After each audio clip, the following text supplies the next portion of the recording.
Introducing the PARD TD32 multi-spectral rifle scope, combining thermal and night vision for unbeatable performance. Effortlessly switch between daytime, night vision, and thermal modes with the picture-in-picture feature. Spot targets accurately with thermal and night vision precision. Hit your mark every time, day or night, with a built-in 1,200-yard laser rangefinder. Upgrade your shooting game with the TD32 multi-spectral rifle scope by PARD. I'm installing this on a rifle this week, and I'm fired up to give it a run. Go to PARD.com to get your TD32 multi-spectral rifle scope today.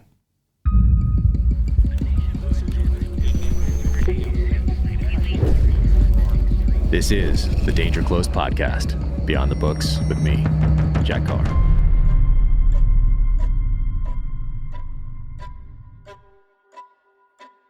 Welcome to the Danger Close podcast, an Ironclad original presented by Navy Federal Credit Union. My guest today is my friend and SEAL teammate, Drago Dzieran. Drago was born in 1960 in Poland, was imprisoned for what is essentially political activism, came to the United States in the 1980s, became a SEAL, and served in combat. His book is called The Pledge to America, One Man's Journey from Political Prisoner to U.S. Navy SEAL. And now, without further ado, here's Drago. You might see that I collaborate with Ironclad on a lot of different projects. In fact, I have worked with them on my book trailers, this podcast, as well as a few other exciting endeavors that are currently in development. Ironclad teams up with some of the biggest brands in the world to create dynamic films, series, podcasts, and ad campaigns. If you are a brand or individual looking to elevate your content or start a podcast, don't hesitate to reach out through their website. This is Ironclad.com, and make sure you follow them on all major platforms at This Is Ironclad. Man, good to see you. Nice to see you too, man. It was a long time no see. And This is something that I was watching your podcast all the time. Thank you for inviting me. I mean, this is something that I was watching it, but never thought of being part of it. And this is something that, especially nowadays, I think is important. And there are things that we can talk about with wider audience like yours. And because our country is in, I would say, not very good spot as far as the divisions and are concerned. Yeah, I am very curious as to any parallels you see between what you experienced growing up in your first 20 plus years of life and then what you're seeing now. But we crossed paths in the SEAL teams a few times. So that's why this is one of my favorite parts of doing a podcast is an excuse to get to sit down and spend some time with someone that I haven't seen in a while. So, man, it is so good to see you. Likewise, thank you. And who's this young guy? That's me from the SEAL times. Again, I was much younger then than now. So, yep, that's me. Oh, man. And for those listening that aren't watching, it's Drago's book here, The Pledge to America, One Man's Journey from Political Prisoner to U.S. Navy SEAL. And, man, we knew each other in the teens, but I learned so much about you by reading this book. And, oh, man, every American needs to read this book. That's a great place to start. So, I mean, you were born in 1960 in Poland. Yes. And what were your first memories there? My first memories are when I burned the neighbor's wheat field, acres of it. And so me and my friends were playing with matches. And that's like the very early memories. But my father, who was a communist and a member of Communist Party, he was able to squash everything. So I was pretty much, at that time, when he was with us, I was untouchable. There was nobody could even challenge us. There were some people, the neighbor whose wheat field was destroyed, he was trying to sue us. So the Communist Party sent weaponized police and secret state police on the neighbor, and they just persuade him not to press any charges, and they let us alone. But this is how socialist state works. I would like to make a point here that Poland was never a communist country. We refer to it. I refer to it myself sometimes, but technically it was socialist state. Not even Soviet Union was communist country. They were all socialist states behind the Iron Curtain.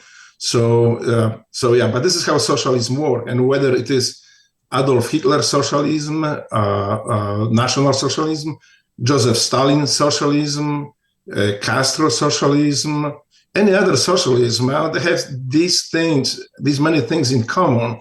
Well, like intimidation, the weaponization of state entities like police, like secret service, intelligence.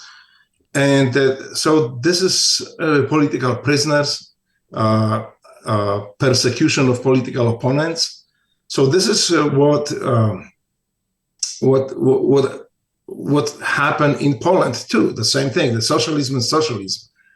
So yeah, I could get away with a lot of stuff because my father was communist until he left. Then the story changed. Yeah, your childhood was, prepared you for some things later in life, but it's incredible reading these stories. And did you have to learn Russian? At what point in your schooling did you have to learn Russian? Was that from the very beginning, or did that come in later? No, it came in the 5th grade. Everybody in Poland was forced to learn Russian. And this is when I first time actually realized the power and the perversion of socialist state. Because when, and it was not political, when in 5th grade, I asked the teacher of Russian language, why do we have to learn that Russian language? Because there's many people, including myself, don't speak even Polish very well. So can we do, why is that? Why it is being forced on us? Well, I was not prepared what happened next. I was pulled out literally by my ear, because the teacher woke up. In Poland, there was a custom. If you did something wrong, they want to take you somewhere like to the principal's office. They grab you by the ear and just drag you there. So that's what happened to me. So the teacher dragged me to principal's office, explained what happened, what I said. And the next thing, the principal calls police. The police with secret state police went to pick my mom from her school. She was a teacher in different school. They basically detained her. They drove her to my school, and then they were just like yelling at us. And my mom was scared. They told us if my mom doesn't instill more love for socialism and the Marxist ideology in me and my siblings, we will go to orphanage, and my mom will be, she could go to prison even too for abuse. So can you imagine the scare? I didn't realize how dangerous the socialist state is because of the power they have over you. So that was those are my memories. But that was already when my father left. My father left when I was 7 years old in the 1st grade. That incident happened when I was 5th grade of elementary school. And it is now not unique. That happened quite often, and not only to me, but to my friends from my school, if they were outspoken or sometimes they didn't like something. And please remember that I was living in totalitarian police state. There were police patrol walking on the streets, and they can detain anybody. They can stop anybody. And actually, they were doing it. So when you walk on the street, you had to be prepared that you either had a school ID or like adults over 18 years old, they had to have an entire booklet with all the information about them. That book is called in Polish was dowód osobisty, like personal document that you have to carry on you all the time. And if you didn't have it, they can detain you until they clear who you are. That booklet contained information like who your parents were, their names, where they were born, both parents, then every place you ever worked in Poland, that was there, your place of where you live. If it didn't have a valid stamp, you could be detained. So that's how socialist state works, because they are afraid of people. They have to do this. to stay in power. Otherwise, people would hang them from the lateral posts. This is how much they hated them in Poland. Yeah. Show me your papers. Yeah. What did your parents and grandparents tell you stories about World War II? Were you aware of World War II and that history? Yes, but remember that at that time the history in Poland was very twisted. Was twisted towards the socialist state and ideology. Like, we never knew that Polish eagle had a crown on it. There was always like, no, we never had a crown. Yes, Polish eagle had a crown, and the Bolsheviks came, kidnapped him, and sent him to Siberia. They brought their eagle without the crown. So, like, Poles never accepted this as a Polish symbol of Poland. But same with the Second World War history. There was everything that came from Soviet Union was exponated. How brave these people are, how brave these warriors fighting on the Russian side were. Now, today we know they were alcoholics, they were terrorized by NKVD and the precursor of KGB, and they were just doing what the Russian told them to do. So there was really not much substance, but they were making it so big. On the another side, Poland had, during Second World War, the most powerful, the underground movement, underground army in entire Europe. We didn't hear anything about it because after the Second World War, these people became inconvenient. So the secret services and NKVD, working hand to hand with NKVD, were hunting them down and killing them. They murdered so many of these heroes from the Second World War that even today they are still cannot find some of their graves. There are people still looking at, and because of the way the socialist state works. Even like, I think last time it was maybe 8 months ago or 9 months ago when Poles found another mass grave of opponents of socialism in Poland. So those are, at that time, there was those people were killed. Some of them were killed quietly; they just disappeared, and some of them, after the show trials, were executed in Polish prisons. So that's how socialism works. Yeah. But Second World War, what I didn't know is the entire western side, and because Poland had their own government on the exile in England, in Great Britain. So we didn't hear about it much. There was always, if in schools, in history classes, they ever said anything about West and Polish soldiers fighting along the Allies in the West, it was very negative. They were all, according to my history books, spies, bandits, and murderers. But please remember that, like, for example, the Squadron 303, the Flying Hurricane from England during the Battle of Britain, was the most effective fighter squadron in entire England at the time. But we didn't know about it, because the socialists will twist the history, and anything that do not support their narrative is going to be tuned out. Monuments will be taken down, books will be rewritten, and images cropped and fixed. And that's the history that I learned in Poland when I was growing up. Of course, it changed later when I was arrested for political activities and went to prison, where I met other activists, solidarity activists, opposition, people with opposing socialism in Poland. And then I started educating myself, I started learning. So the prison for me was not really so much punishment, although I got beat up there quite often by the guards, but it was, for me, there was a school. It was a school of life too, because, like for me, I was a young kid. I was 21 years old when I was sentenced to 3 years of prison for distributing anti-socialist, anti-communist propaganda and producing the leaflets and the bulletins outside of the censorship. So it was just, for me, again, it was more like adventure almost. But please remember that when I was in prison, they were sitting with me, people from universities, professors, doctors, engineers, and they knew the real history of Poland. They knew the situation in Poland. So for me, that prison became more like the educational camp. I would say that way. But these people are heroes, because please remember, like with me, I didn't have a family. So if something happened, life would go on. But now with me in prison, were sitting people married with children.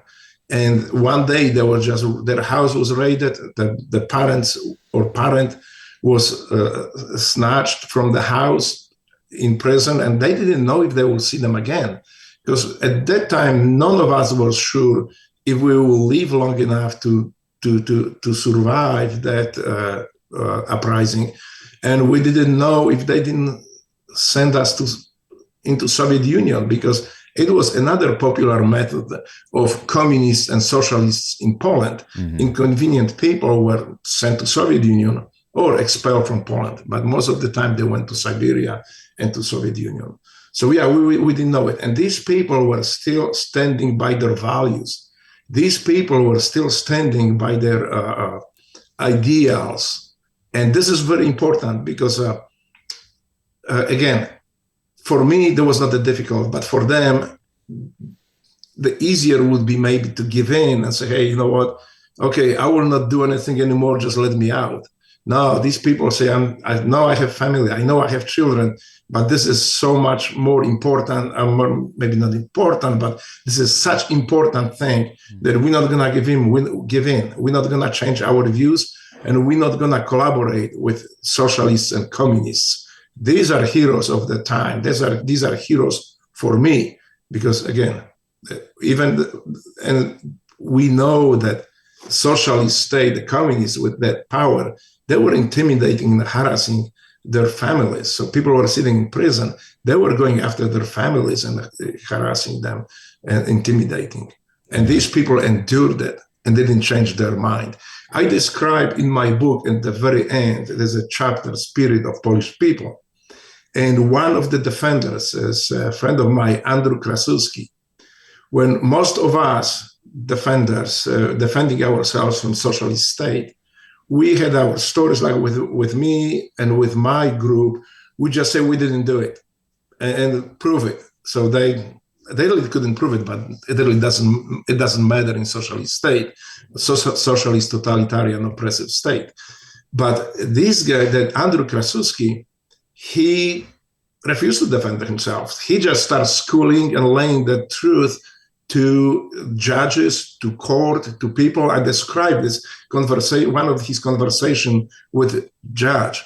And please remember, in 1960s and 70s, those people would be executed, would be killed. And we didn't know how they will react this time. Andrew Krasuski didn't change his mind. And I would like to make one point here too, because, like I'm reading some of the articles about me and some of the talking, and sometimes people get confused and they say, well, Drago was sitting in Russian prison in Gulag. So to make it clear, Poland had political prisoners. We, like my mom, sometimes she called it Gulag. She, I'm going to Gulag to see my son. But technically, they were not Gulags. They were prisons. And in 1940s, 50s, they were run with support of the NKVD and Russian police and Russian prison officials. But again, they were not gulags. They were just political prisoners, political prisons for people like me.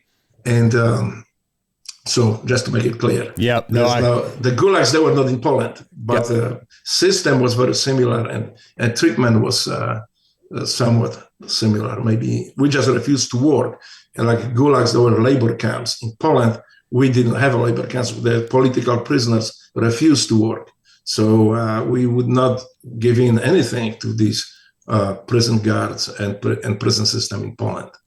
And we fought it. A lot of people lost their teeth and life, sometimes life, but we didn't give in.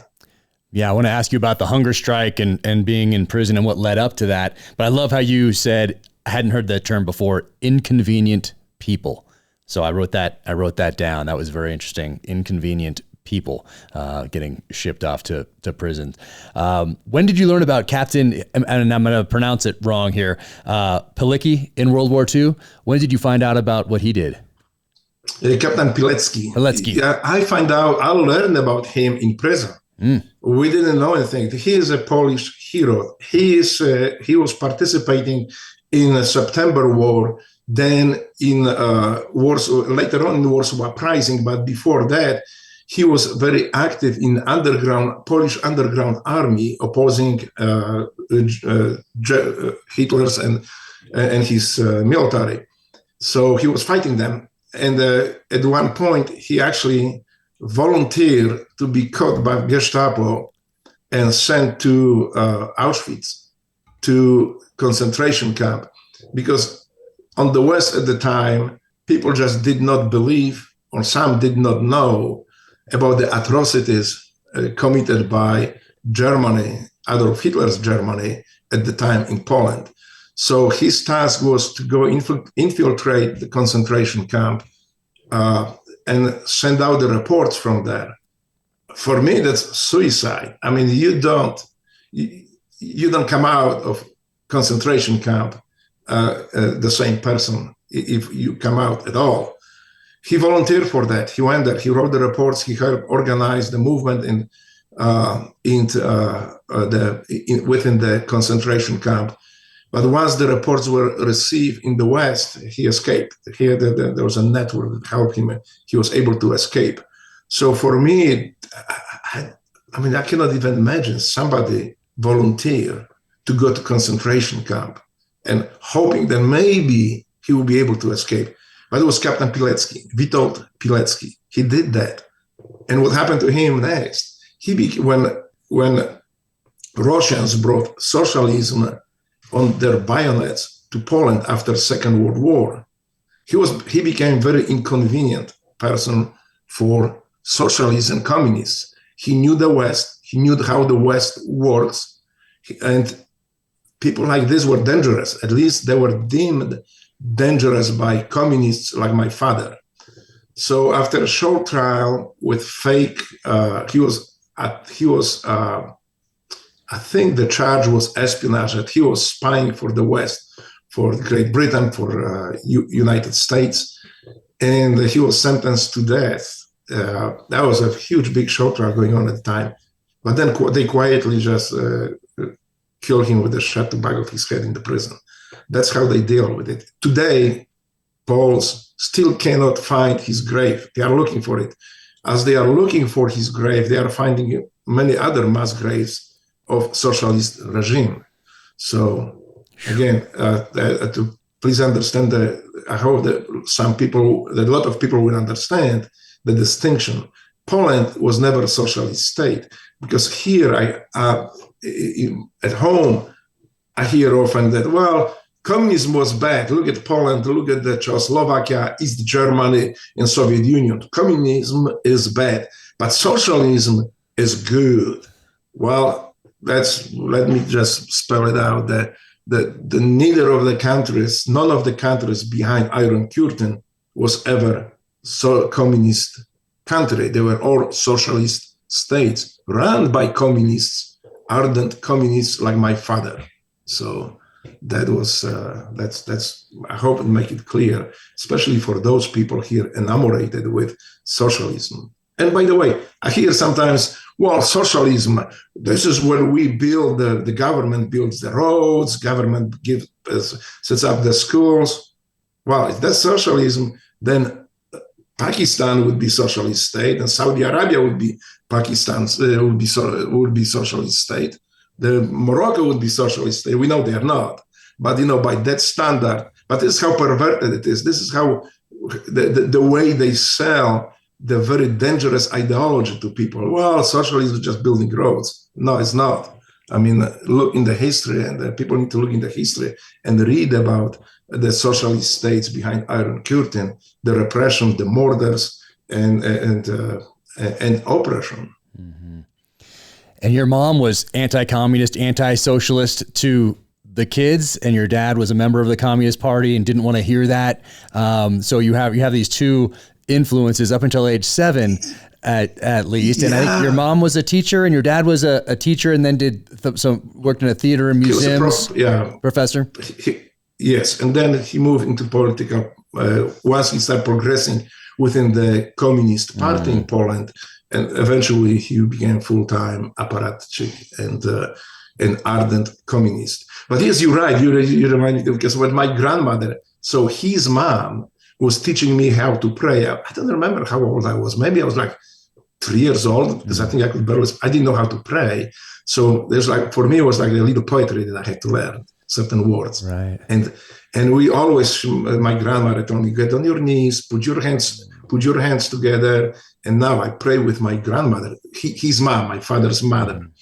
And so every time we end our prayer, the first thing that we asked was, God, please take these communist evils, take these communist devil murderers out of Poland. Please make Poland free again. And I didn't know much. I didn't know what the communism was, being 3 years old. But when she said devil and evil, I was like, my ears perked up. So grandma, is that means those communists, do they have horns, tail? Do they breathe fire? I didn't know it. But so that were my question. But my father, actually, he overheard one time that when my grandmother was praying with me and teaching me how to pray, and he went ballistic. I mean, he yelled at her, she cried, but he told her that if she says anything negative about socialism and communism that he's trying to build so hard, she will never see us again. We will never come up there. So, and my grandmother, I remember she was crying. She was upset that he was involved with Communist Party. She didn't like it. She knew how, and I described it in my book. But what could you do at the time? Really, nothing. Yeah. And there's something too. What it strikes me now when I look at those times from certain distance now. People sometimes ask how Germany allowed themselves to fall into the Hitler's ideology, Hitler's thinking, follow him, implement the Holocaust and euthanasia, accept euthanasia. Well, not everybody did, but those who didn't, then they couldn't do anything. They couldn't say anything because they could end up in concentration camps. So in Poland, it was the same thing. Every totalitarian system, every totalitarian country will find a way to suppress its citizens. And most of the time it is done with terror, because eventually people get so much fed up with it. And that same thing happened in Adolf Hitler's socialist Germany, National Socialist Germany. Same thing happened in Poland, Socialist Poland. Same thing happened in Socialist Soviet Union. Well, that Soviet Union went all the way to way out of the scale, murdering own citizens. And again, please, the one of the characteristics of socialism is the warfare on own citizens. This is something that they have to instill, the terror. They have to police the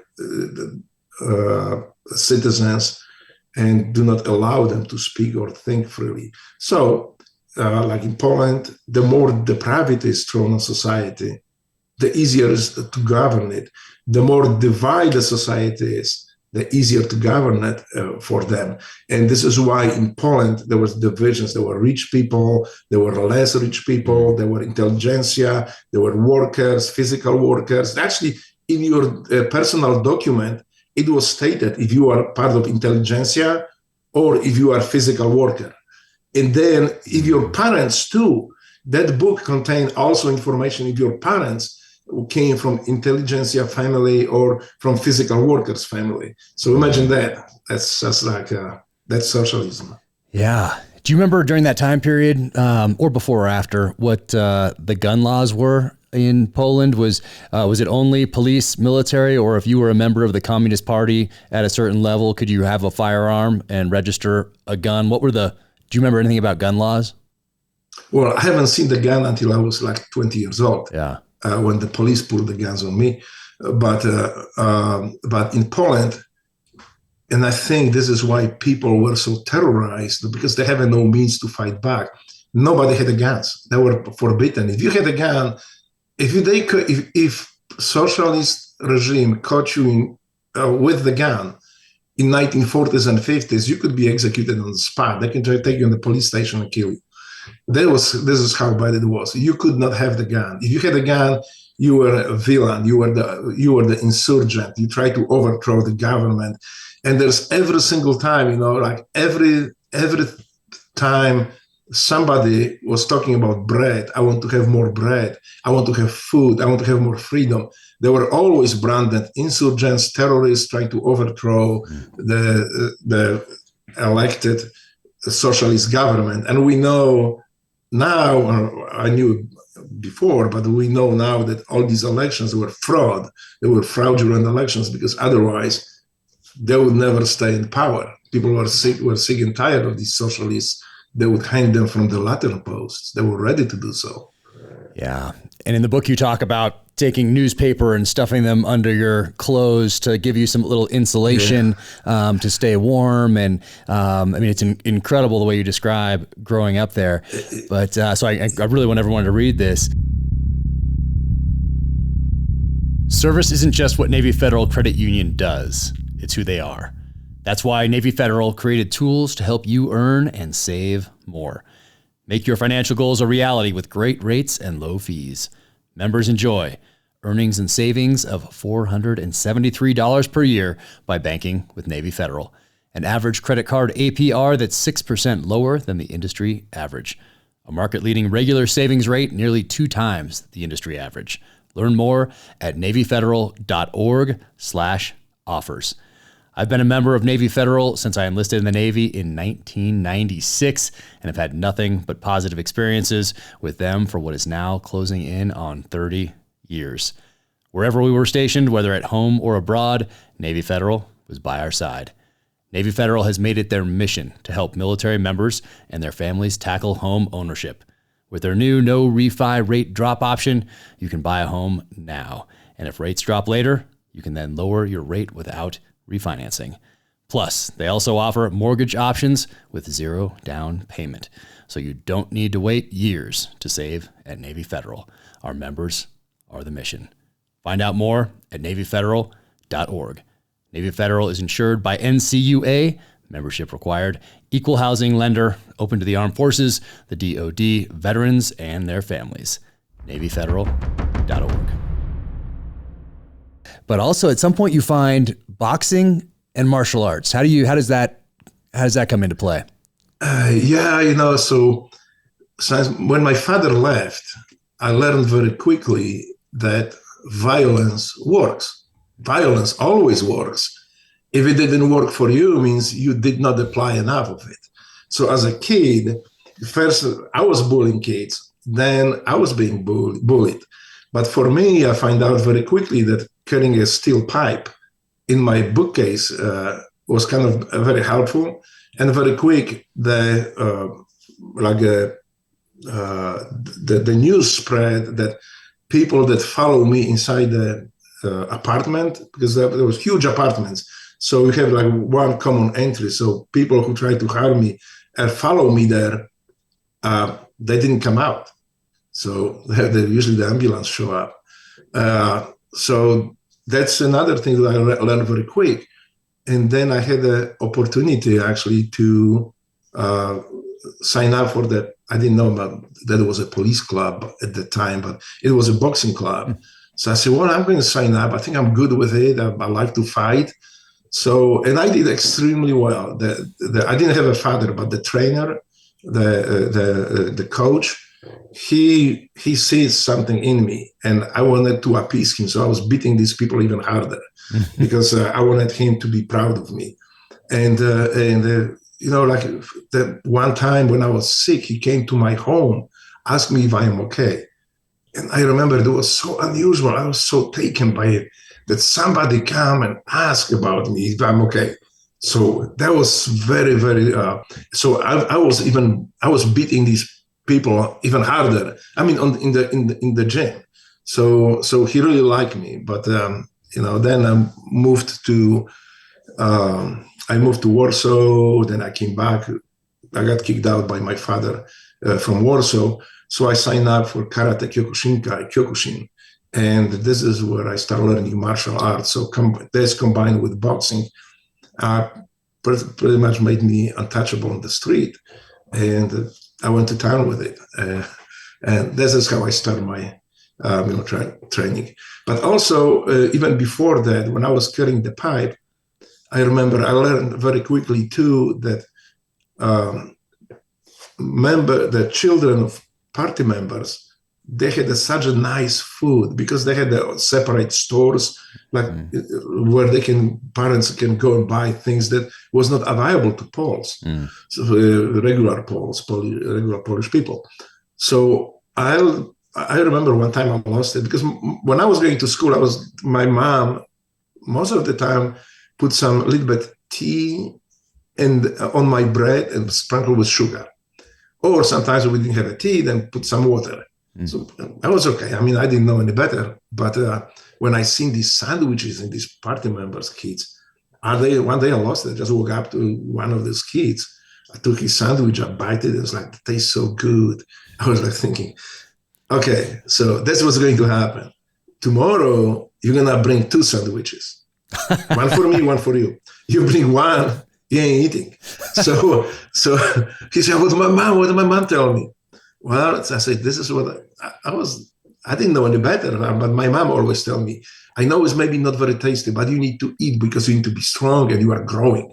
So I said, well, tell your parents that you are growing and you really have appetite. You have a huge appetite and you need 2 sandwiches. So yeah, he was bringing me sandwiches. I was never hungry at school after that. But, we're just dealing with it the best we could. My brother learned how to make French fries. So basically, a bunch of potatoes, you just cut up in pieces.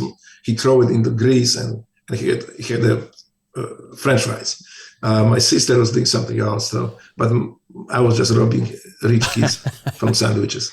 Oh, and when did you start listening to Voice of America, BBC, Radio Free Europe? What age do you start listening to those, and how are you listening to those?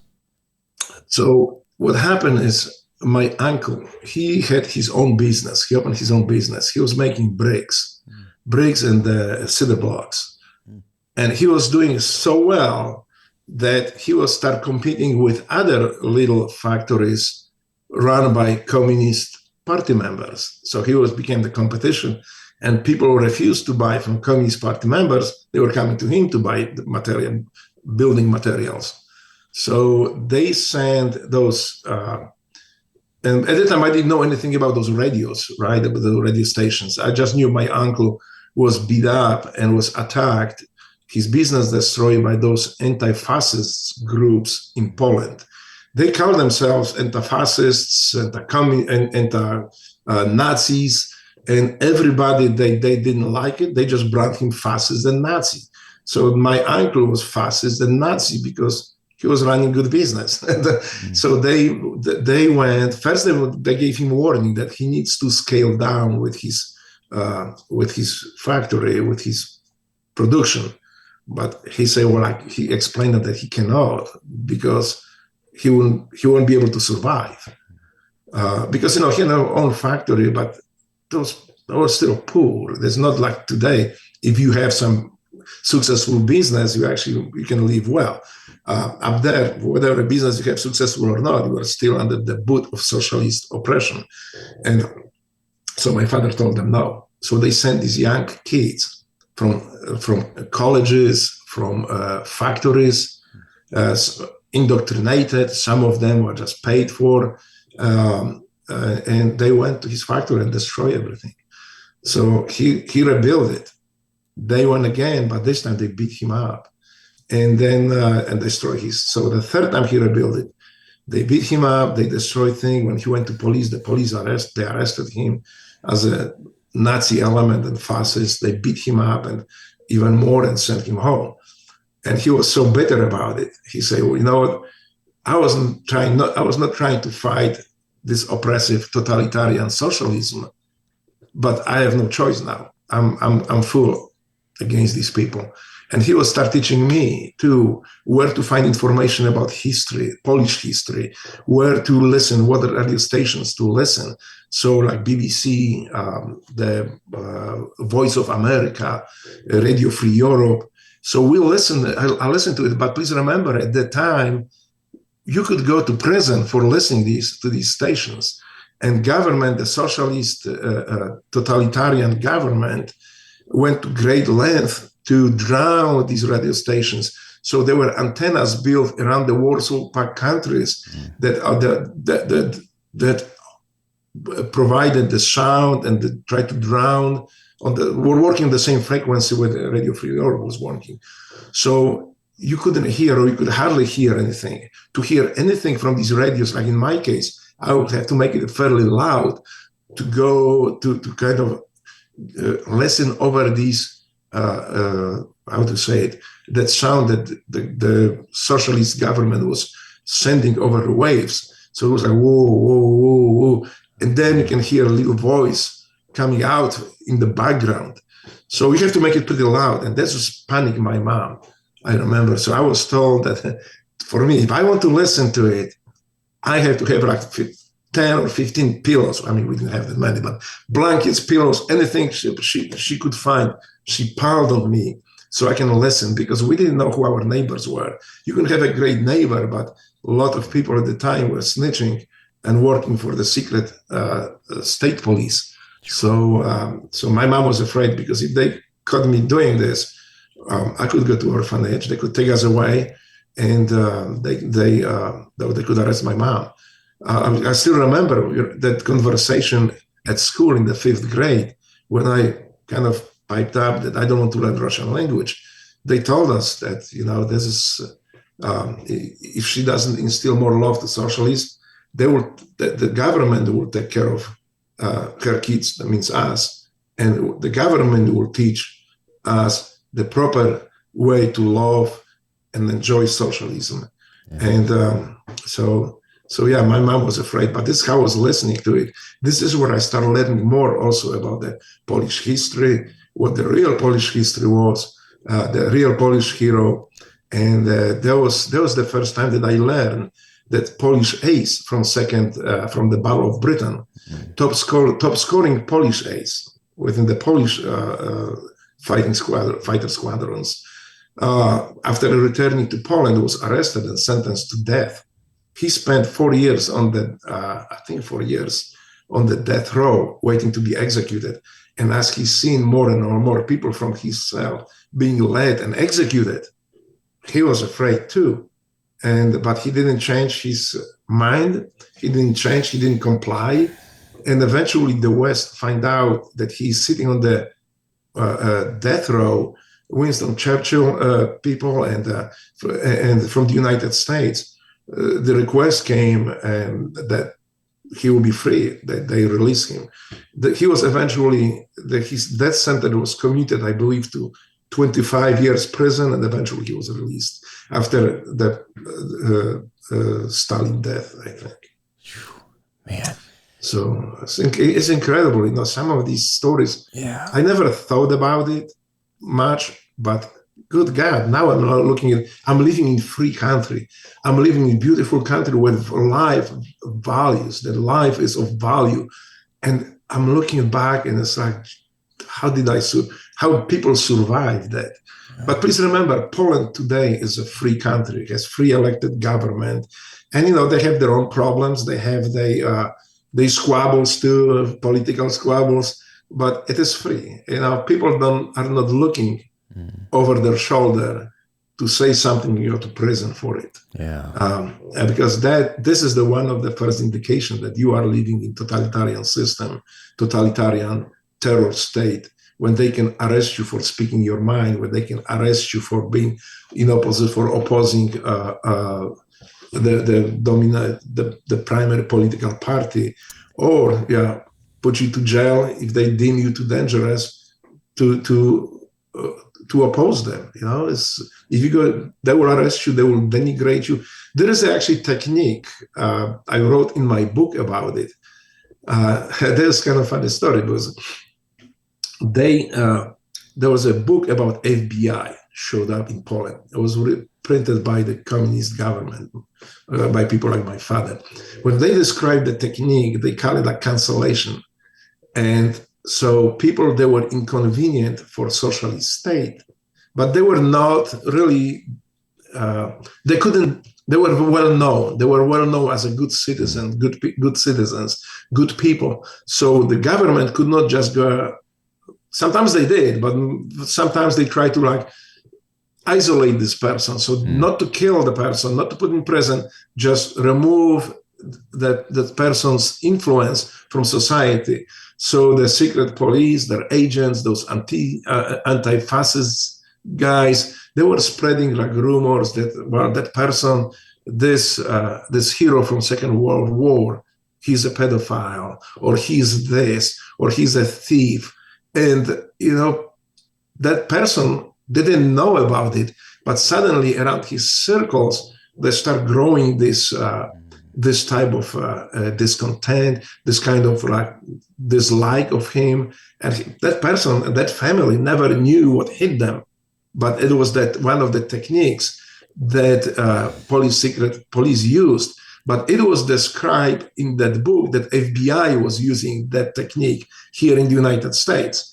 People were laughing at it, nobody believed that. That's no way. But what this book allowed them is to take a look, get insight a little bit how the secret police, the secret services are working. And they were actually very smart people. They were able to pinpoint some of those rumor spreaders and actually isolate them from the society to the point that even the secret state police didn't want to touch them because, if these people are so compromised that if we are around them, we will look really bad too. So basically, those snitches were left on their own because they were, thanks to this book, it helped them to identify some of these snitches. So yeah, that's kind of funny stuff. Yeah. Oh man. And do you remember the 1979 visit by Pope John Paul? Were you aware of it at the time? And then were you aware of the significance? Could you feel that, or what was that? What was that like? Yes. So please remember, in 1970s, especially late 1970s, the Polish society was so how to say the right word. They just did not believe anything that communist governments say. If communist governments say one thing, people knew that this has to be the opposite. That's how it is. And that was so bad that just people didn't have a means, didn't have an idea maybe how to resist that socialist oppression until John Paul II showed up. And this is where people finally start saying, enough is enough. We're hungry, we are poor. We can do better than that. We need to challenge communists. And but please remember too that propaganda, the fake news media in Poland at the time, they portrayed a visit as nothing special, nothing unusual. There was just a dude showed up, and 10 people show up to his meeting, and that was it. And if you look at today in the videos of from Poland from that time, the official government videos, you will see very few people, just Pope speaking to nobody. There's few people there. And so the perception that communists try to create is that nobody supports these ideas of freedom, ideas of what Pope has to say. They say we have a socialist freedom. That's plenty. And then that was it. Until the communism fell in Eastern Europe, you can see those meetings with Pope. Millions were coming in. There are entire city blocks, not just the stadium, the entire city blocks around the stadiums taken by millions of people, thousands, millions of people. You can see it now. It's so inspiring. But We didn't know that because the fake news media was portraying like nobody cares. But that was such an inspiring for people that eventually they revolt. They built the first in entire Eastern Bloc organization that was independent from Communist Party.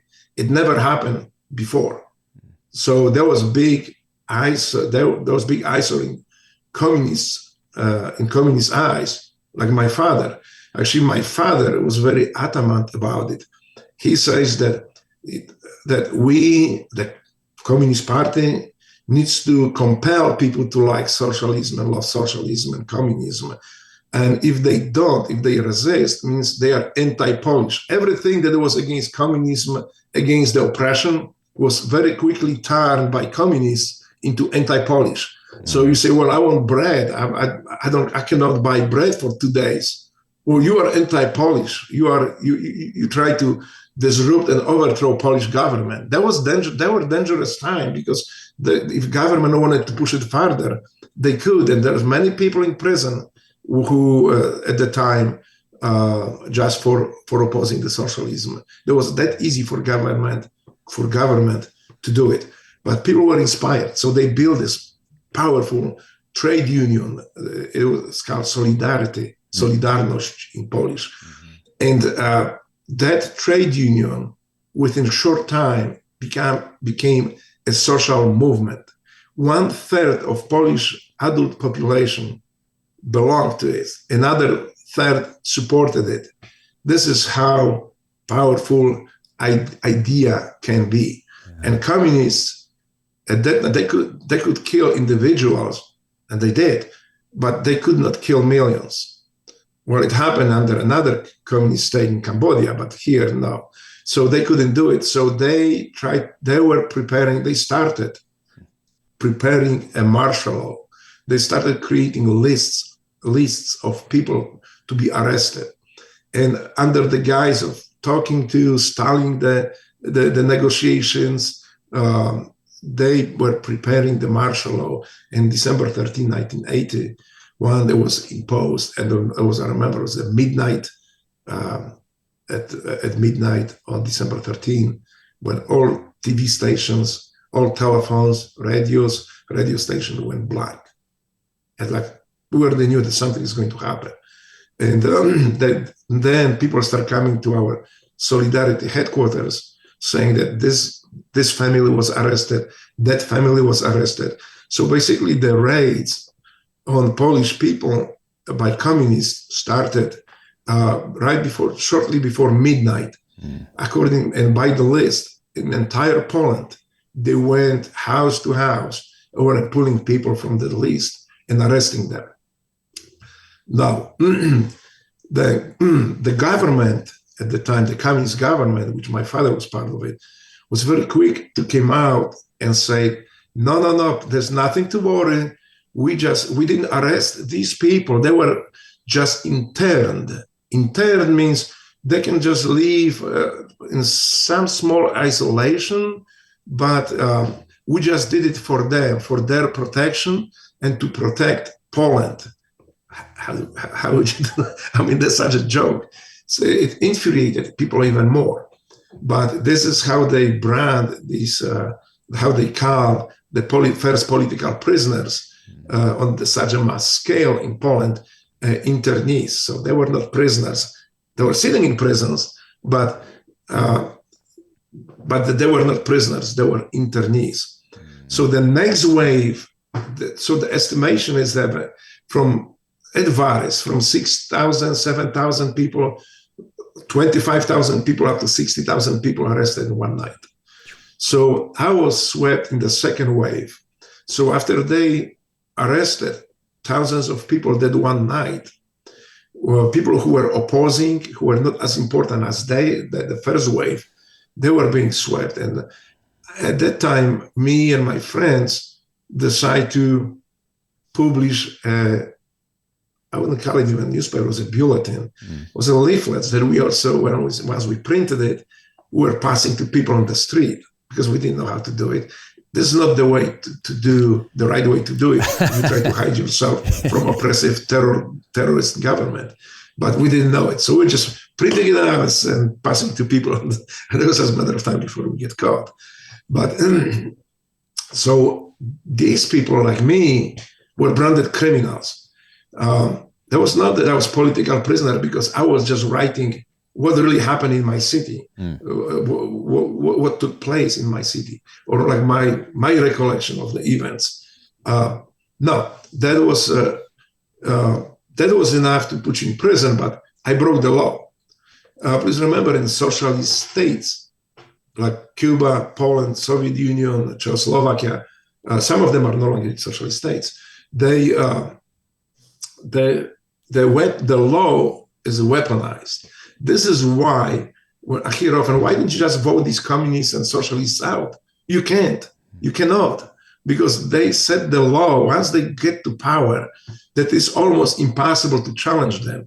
If you do, you break some law that they put in place to put you in prison. So if you are an inconvenient citizen, most likely you end up in prison.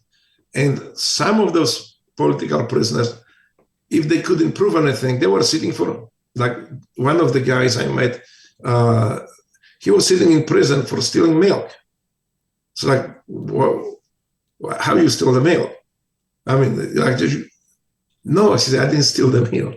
I was printing newspaper, but there's so many people sitting in prison for printing newspapers and speaking out against socialism that now they are finding other ways to put us in prison. So they told me that I stole the milk.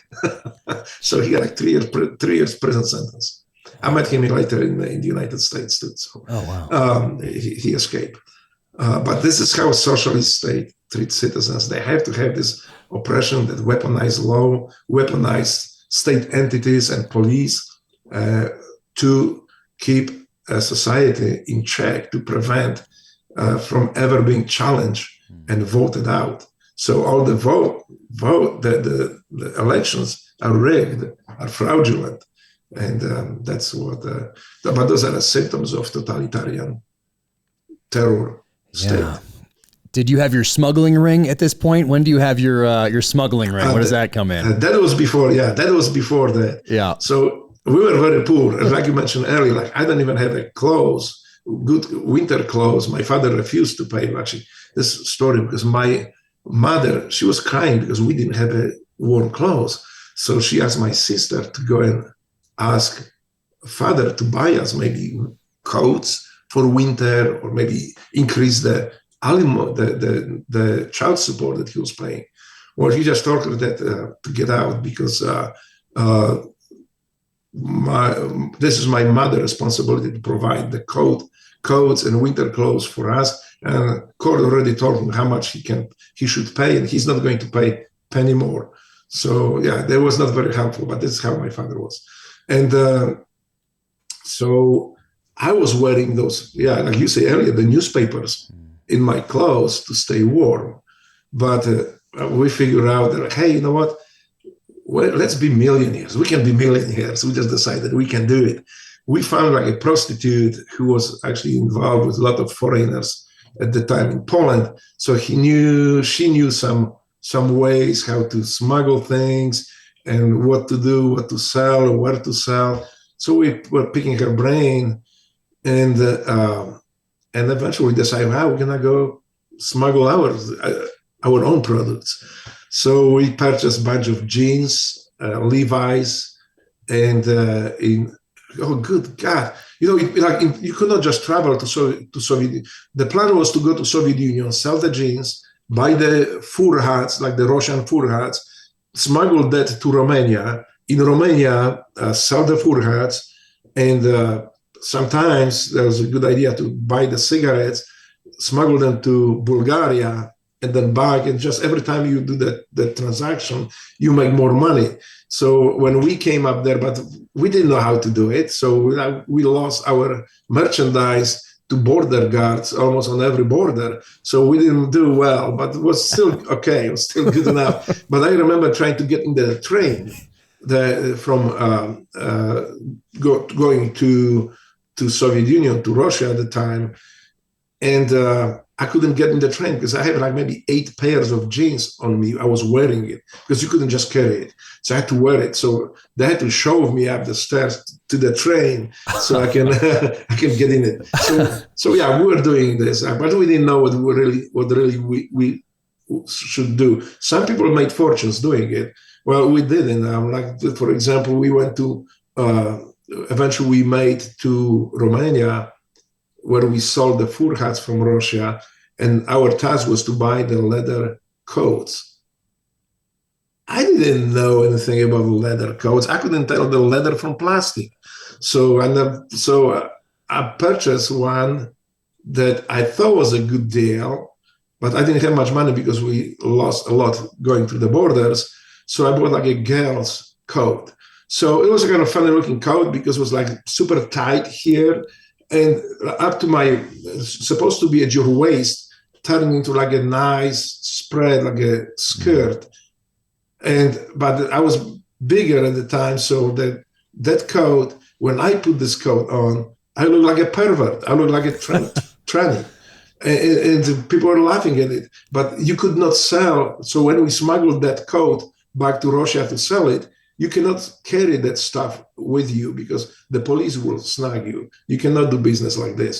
So we had to wear it. So my friends sold pretty quick what they had. Me with this funny looking coat, and on the top of it turned out to be as a horse's leather. I didn't know anything about it, so nobody wanted to buy it. And then eventually a bunch of these Russian thugs, they tried to steal it from me.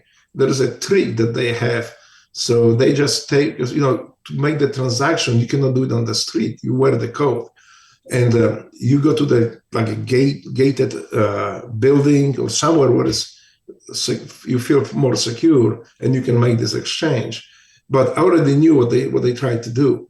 So there's a trick that they have like a bunch of new.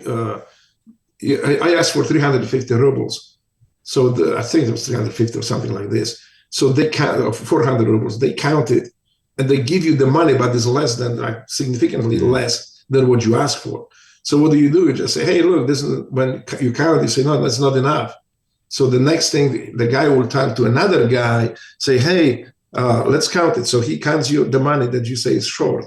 He turns to another guy, yeah, you're right. This guy is right. Give me 30 more rubles here, so he'll be okay. So the guy pulls up and counts the 30 rubles. As soon as you take your eyes to see what this guy is counting, that first guy who has you the original money, he flips it, and now you have a bunch of newspapers with just the money on the top and the bottom, but it's mostly newspaper. And then you take money from one, then you take the money from another, and they yell, police, we need to run. Everybody runs, and you are left without the merchandise with newspapers in your hand. Wow. But I was prepared. I knew what it was, so I knocked them out before they had a chance to count. Because for me, $350, I'm about to lose everything because nobody wanted to buy that coat. So I said, well, 350 is good. So wow. I knocked them out and ran away. And but I was scared because the night before they killed another smuggler up there from Poland. So I said, well, I might be next. Wow. And I was late to the train to Poland. I was thinking well, I describe in the book, but it's kind of a funny story. But it was it. I was like, we decide we are not good smugglers. We're not gonna make millions doing it. So that was end of it. And then I went to got involved in Solidarity Trade Union. My mom was involved, and there was martial law imposed, and then I was arrested and went to prison. What was the? Did they arrest you at night, during the day? Did they get you at home? Did they get you on the street? What were the circumstances around your physical arrest? So we printed at night the little bulletin. It was like a leaflets, 2 pages leaflets, and so we met usually around 10, 11 o'clock in this apartment. And we had a press up there and the typing machine. Well, just having a typing machine, you could go, if it was not registered, you could go to prison in Poland. So they were printing this. This is where we were printing it. And I remember one night that we were about to print another batch of these newspapers. As I'm walking there, down the street, I see somebody kind of look funny behind me. And I had that feeling that something is not right, but look, these guys were waiting for me. I had to go and do my job. So I went there, I knocked on the door, and the door didn't open, but the downstairs and upstairs doors open, and the police and the Secret Service just run out with the Secret State Police run out with the guns drawn. And I had a gun pointing in my head from every direction almost. It's like that weird ambush we talk sometimes about. And they just handcuffed me. They pulled me into the apartment, throw me on the ground. And they were waiting for more people. So I was laying there for quite a few hours with the guy sitting and with the boots on my back. And I got retired. But eventually nobody showed up. They just hauled my ass to the headquarters of State Secret Police, and that's where my journey to prisons in Poland started. Did you get processed there and then go to a jail and then to a prison, or how did that work? Well, the first it started, they bring you to those interrogation rooms, and so they have their own secret state police prisons. They're quiet in the basements. And they bring you, like I remember I was interrogating, at that time I didn't understand what they want, but I was interrogating every day for like 4, 5, 6, 7 hours, sometimes at night. And they asked the same questions. And I didn't know why they asked the same questions. I said, they say that, but they did. It was just very tiring. And that's also when I started learning about prison life, because and this is something that, we can talk about what the NCIS did to Eddie Gallagher. The same thing was done to me in communist dungeons. So what they do, that one of the techniques is to keep a prisoner cold, not freezing to death, but just cold and hungry, to undermine his resistance and resilience. And this is the way, I didn't know about it, but you can read actually about these techniques from documents on the CIA official website, the CIA.gov. You can find there is a report on the method and tactics being used by the secret Soviet police on prisoners. But as you know, the Polish prisons were run on model from Soviet Union and with Soviet advisors. So you can read actually about it, the techniques. But so I was always hungry, I was always thirsty, I was always cold. And I remember the first night when they threw me into cell, there was people sleeping everywhere on the floor. There was like one pedestal in the middle when those biggest guys, the strongest guy who could intimidate other prisoners were just laying and sleeping on it. Everybody else would sleep on the floor. So it was dark. I didn't know. Somebody said, hey, just walk on the wall, find the empty spot, sit down and go to sleep. So when I woke up, there's one of these big bad guys came up and said, like, I'm going to eat your breakfast today. I was already hungry. So I said, fuck no. I knocked him out. I knocked him out and I very carefully left I wanted to make my mark. I knew that as Polish prisons, you cannot just show weakness. So I lifted his upper lip and I kind of knocked his 2 front teeth inside and just wiggled them out, pulled them out. So I said, and then I ate his breakfast. So I ate my breakfast and I ate his breakfast. He complained that, he's supposed to be like the guy from these big gangs in Polish prisons. And they're gonna F me up if when he shows up there once he gets to the regular prison. I just told him, if he keep yapping, he will lose the bottom teeth as well. I mean, and at that time, I don't know what I was thinking. I was just thinking, I held his teeth, and I said, there would be awesome necklace out of it. So I'm going to keep it, hang on to those teeth. When I leave when I come out from prison, I would have a nice necklace. But I lost them one of those searches because they moved me to another prison. I was able to smuggle that to another prison, but then eventually another prison, they found it. They asked me, whose teeth are those? I was like, what teeth? I don't know. Wow. But that was funny. How many years did they? Yeah, how many years did they sentence you to, or did you even know? No, I had a 3 years prison sentence. 3 years. I would like to come back to it one more thing too, because at that time I was not afraid of people. Because since a kid I was beating them up, starting with a steel pipe. Then I was doing boxing, then Kyokushinkai, karate, and then I moved into Taekwondo. In the city that we moved in Lodz, we actually were training on people. So in Poland at the time, because there was not far away from Second World War. I mean, I was born 15 years after the Second World War. So the memory was still fresh. So people were still afraid. So when I was growing up, the violence was normal. There was nothing unusual. People were fighting on the street. And if you see people fighting on the street, what do you do? Just cross the street, go another side, move your way. And that's how that society worked. There were people drunk laying on the streets, like nobody bothered, because they just drunk. What can you do? And so we decided to be good in Taekwondo and kickboxing. We start training on like bombs on people. And I'm not proud of it now, but that was the life I had at the time. And I would not allow my son doing it. My mom would not allow me to do that. They didn't know it. By this time I was a teenager. And so we were just looking for people on the street. And if he look kind of like a fighter, somebody who can kind of fight, we just go instigate the fight and just beat him up. So one of us was beating him up, and the rest of our guys were looking and criticizing. Because remember, we didn't have cameras at the time. So the only way you could do it is just you fight with the guy, you beat him up, and then your friends, your teammates would criticize you. Okay, your kick was not strong enough. Your kick was too low or it was too high. You could do this, you could do that. And the next time you try to improve yourself. So we found another bomb and started fighting with him and try to implement all these techniques.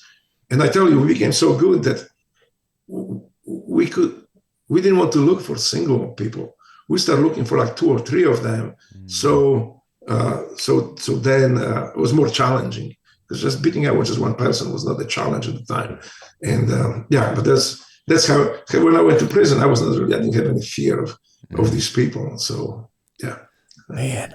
And then in prison, are you working out in prison? Is it, do they have a bag or anything like that? Yeah, we did. I did. Matter of fact, one of the prisoners from, also political prisoner, and I wrote about him in the book, he was the first Solidarity member, first political prisoner I met in prison, because until that time I was kept with criminals, straight up criminals.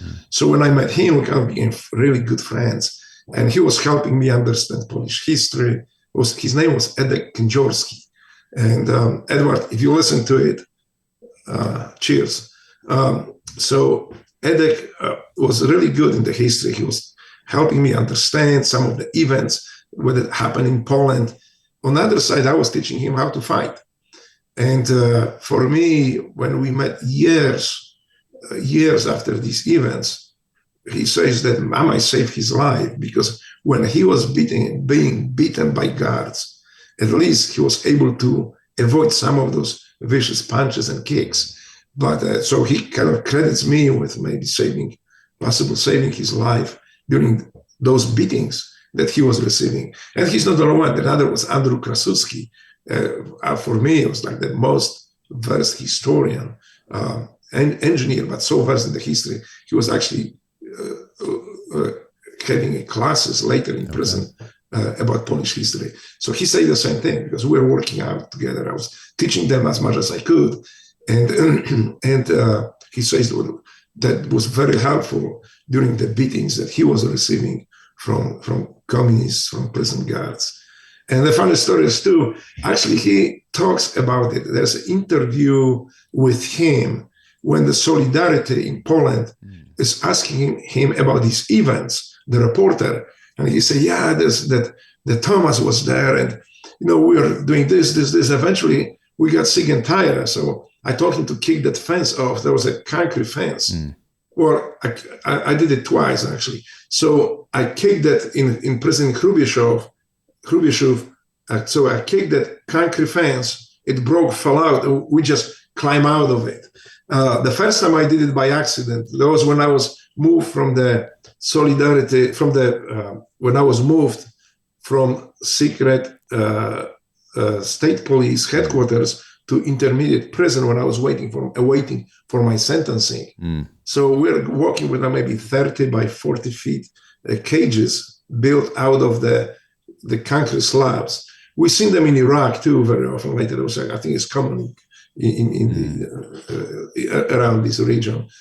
And I just wanted to kick that plate, that plate, just enough to move it a little bit so I can see in the cracks between the plates, so I can see if the partner from my case is there, because I thought I heard his voice. So I just move them a little bit, and I can see if it is him, I can communicate with him.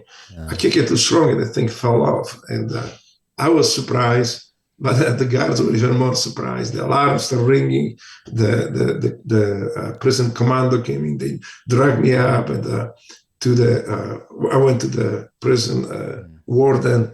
I was given the punishment, the isolation. And then this is when I came back from the isolation. Shortly after that, they moved me to the prison cell with the Solidarity, with Edek Kędziorski, Solidarity member. And the prison was scary, but it was, now when I look at it, sometimes it was funny. Oh, yeah. Man. Did you get any news in there? And did you, or was it all propaganda, or did you hear rumors? Did you have visitors? Was anything smuggled in as far as news from the outside? What was that like? Not in the headquarters, the secret state police headquarters, nor intermediate prison, but the final prison, Hrubieszów, that was one of the toughest prisons in Poland at the time. Yes, we were able to smuggle. I didn't, I was too young for it, but those leaders, those engineers, professors, they managed to smuggle the camera, a lot of stuff into prison, and mostly the information and instrumental. And it was a priest, the Catholic priest, Jerzy, Mr. Pajurek, Father Pajurek. And so he, risking his life, was smuggling things to us and from us. Please remember, at the same time, the Polish communists and murdered another priest. Ksiądz Jerzy Popiełuszko was murdered by secret police. He was kidnapped and murdered. He was found so it's kind of like they couldn't hide it. Father Pajurek was risking his life to provide us with information, to take information out, even bringing the camera into the prison. Those are heroes. Those are my heroes. Because even now, when I think about it, that could end up in death. They could be murdered by state. Yeah. And we were on the hunger strike too. You mentioned about it earlier. So I was beat up by the one prison guards. I don't remember. I think me and another prisoner were taken to hospital for some checkup. And instead of going to hospital, they beat us up. So we went on hunger strike, like entire prison, the political prisoners went on hunger strike. And so they backed down from the punishment because they want to punish us too with isolation. They beat us up and said, we are bad guys, so we need to be, so they backed down from it. But so I was part of it, but mostly these senior prisoners, those professors, they created that code of conduct. And also the plan how to fight the oppression. So they're like, for example, if they beat one of us, the political prisoner, we're going to hunger strike for 2 days. If they do this, we're going to do this. If somebody goes being punished into isolation, we will be on the hunger strike as long as they are being punished. So I think when the hunger strike was like, I think 3 weeks or a month long, where eventually we stopped because the church from outside, the Catholic Church, actually they send us a message, information that we need to stop it because we never accomplish what we set ourselves to accomplish. The main thing what we tried to get was a status of political prisoner. And a socialist state, any socialist state is afraid and will never admit that they hold political prisoners. So they always say, there's the criminals. They don't sit there for political activities. They say they sit there because they broke the law.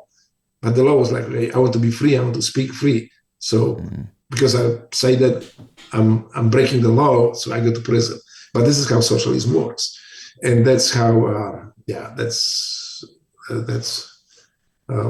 socialism. Yeah. That's why I describe in the book. I think it is, but now there's one thing that people ask me often, why did I write that book? Is this because some of the events happening in our country are very similar, almost identical to what happened in communist terror state? And I always say, no, that was not my intention. My intention was to write this book so people reading it about these different dangerous ideologies can appreciate America more, how great America is, how free people are here, and how different from any other country in the world America is very unique, and we need to protect it. Yeah, man. Well, you're in prison. What are you thinking you're going to do when you get out? Are you thinking about getting out, or are you thinking about making it through the day? Are you thinking about making it to dinner? What are you thinking about? And then are you keeping track of this time, or are you thinking about it in terms of days, weeks, months, years? And then are you thinking about, once I'm free, I'm going to do this? No, I didn't have any plans. I didn't know how to plan at the time, because all I knew is that when I get out of prison, to help my mom, I will have to get a job somewhere. How do I get a job as a criminal? And so I was trying really hard. I was trying to find a job. At the same time, I reconnected with my taekwondo club in Poland. And so I was trying to set my life somehow, but the news were coming in, or we'll get information that this person was found dead, that person was found dead, that person committed suicide. I started afraid about it, and especially when the intimidation process started. So what they did to me is, as I was coming back from the club, from working out, the civilian car showed up, just pulled with, it was like a very violent just drove to us, almost hit us. It happened every time. They did the same tactics, the same way. These goons in civilian clothes jump out. They have those badges. They show the badges. They drag me inside the car and took off. So first time when it happened, my friends like, well, I think they're gonna kill Drago. It's like, so what they did is they just drove me for hours around the city, and then just like dropped me off outside the city. And late at night, that communication was not working. I had to walk for miles home. But so I kind of was a little bit aware of this technique, because it was done to me in prison. When the first time they pulled me out of prison at 2:00 in the morning, put me in civilian car. When I asked where we are going, I was told, well, once we get there, it will not matter to you. So I was expected to be killed, and I was already planning. It is so stupid now, but at the time I had no other option. I say, okay, I have a handcuffs, but if I'm going down, I just try to kill one of them. And so if they get me out in the woods, out of the car, I would try to kill one of them and run away. It wouldn't happen. I was handcuffed. So, but that was my train of thought at the time. So that happened to me twice in prison. So when it happened on the streets, I kind of knew that this is how it will end. They will just drop me off somewhere far away. In prison, they just drove me and throw me right back in the prison cell. But later on, they just drove me out of town. They dropped me off there, and I had to walk back. But after 2-3 times, then I started worrying about. I talked to my friends from Solidarity. I talked to Edek Kędziorski, Andrew Krasuski, and I think consensus was that I might be killed one day. I might not come back from this. So this is where I went to U.S. Embassy. I was always fond of America. It was like the dream that, like a fairy tale that you hear the fairy tales, but it's not real. It's not like in your mind. It's like, I know what it is. I know how awesome it is, but I will never make there, how do I get there? I have no money to travel, and who will accept me? So, and then, so by this time I was so desperate. I said, well, I have nothing to lose. I will just go to American Embassy. I tell them who I am, what happens to me, and if they could help me. Maybe they will allow me to come to America. That was my thinking. And I did. I went to America. They asked me for the documents, for the everything what happened to me. They wrote it down, and like 3 months later, I had a promise to receive immigration visa, and I was basically kicked out from Poland, but I had a place to go. To America. So. Jeez, how did you get to? Did you go to Germany and then to America? Is that how it went? Yes. So this is another thing too. So travel from Warsaw to New York or somewhere is long, but also like I knew nothing about America. Most of us didn't know much except that this is the most free country in the world. Yeah. That this is the country where people live the way they want to live. It was built on personal freedom. So, but that's all I knew. I didn't even speak English. So the idea was that set us in the location in Germany until somebody in the United States will accept us, or some sponsor that will accept us so we can come to America. They will help us settle down. They will help us. But also at the same time in Germany, we were meeting with State Department officials and people who did live in America and spoke Polish, and they were explaining us how to live in America, how to be good, productive, a member of society, and eventually, if you deserve, you become hopefully American citizen. So for me, there was like those education, like what do you do, what you don't do in America. And I describe in my book, there's so many pitfalls that I had after I came. So but there's one thing that struck me at the time in Germany. None of us was ever asked, well, what can you do for America? What can you do for, say, military or for intelligence agency? None of it.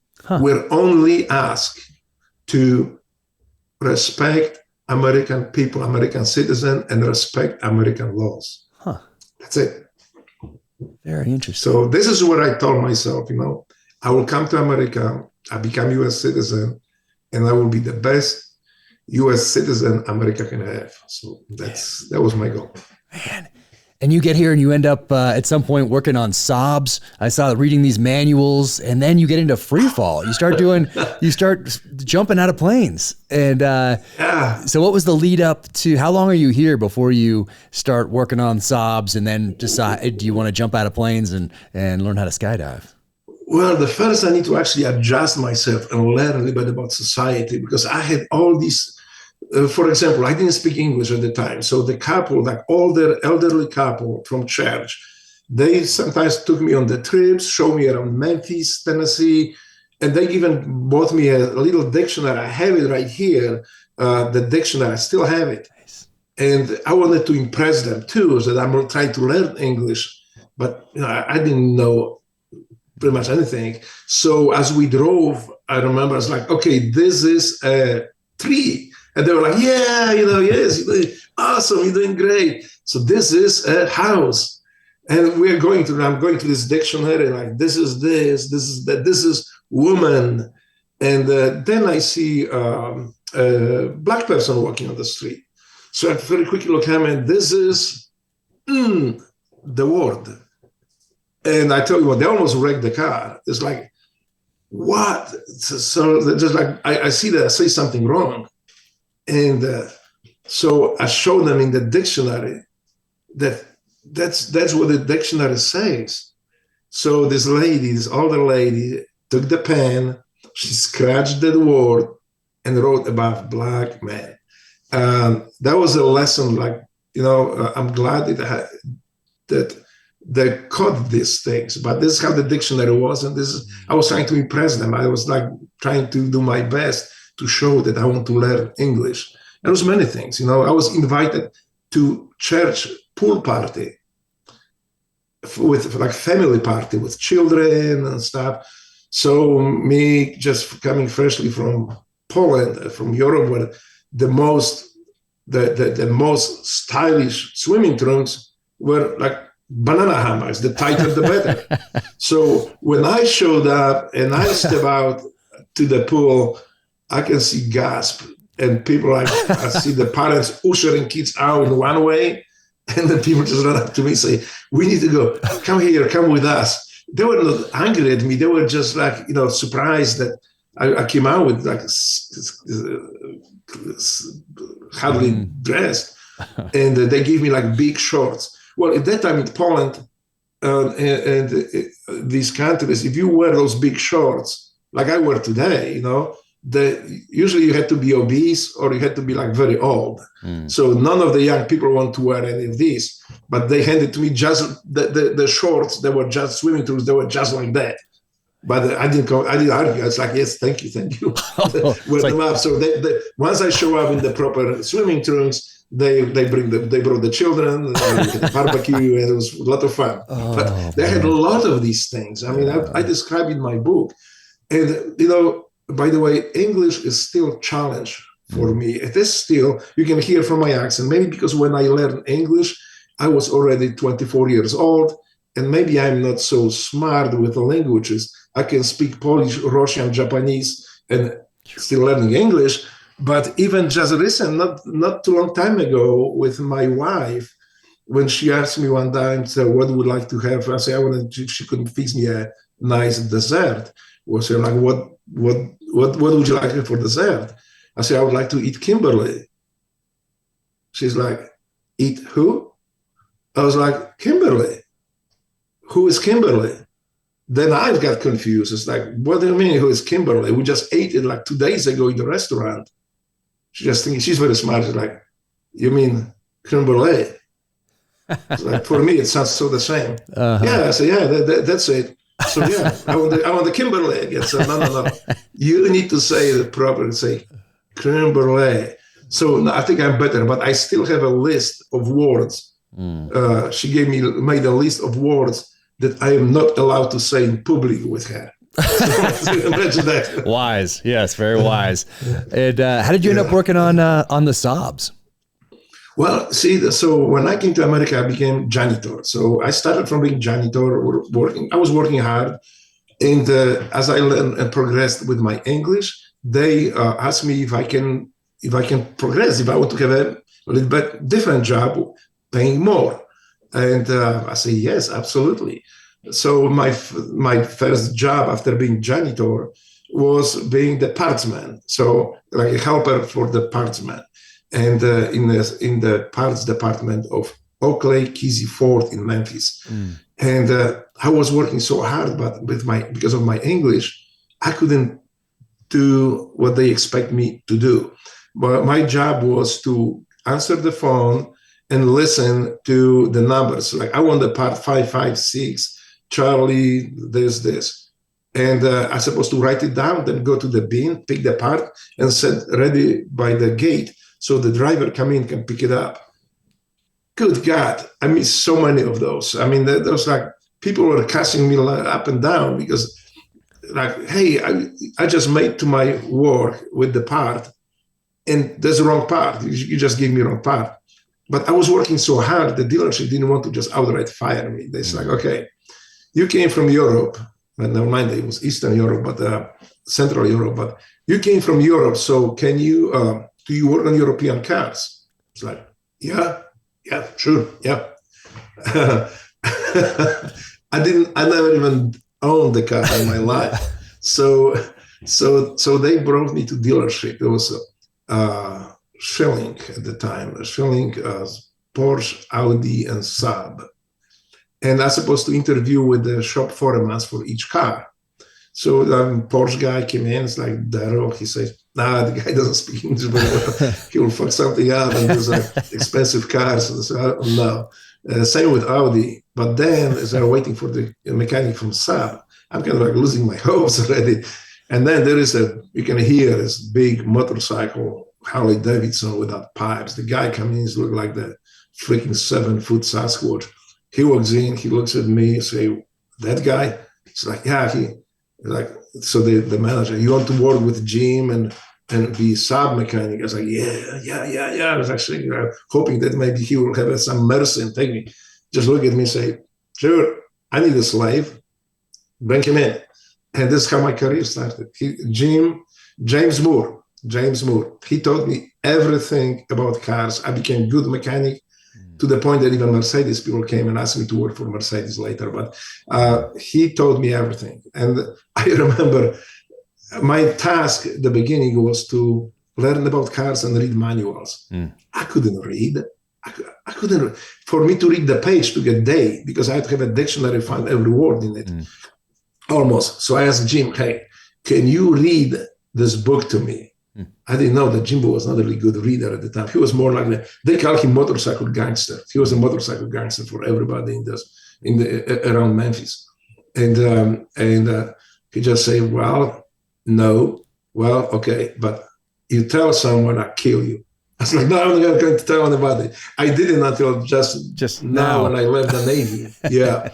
So he was trying to read, and I tell you what, that was laboring for him and even for me too, to listen to it.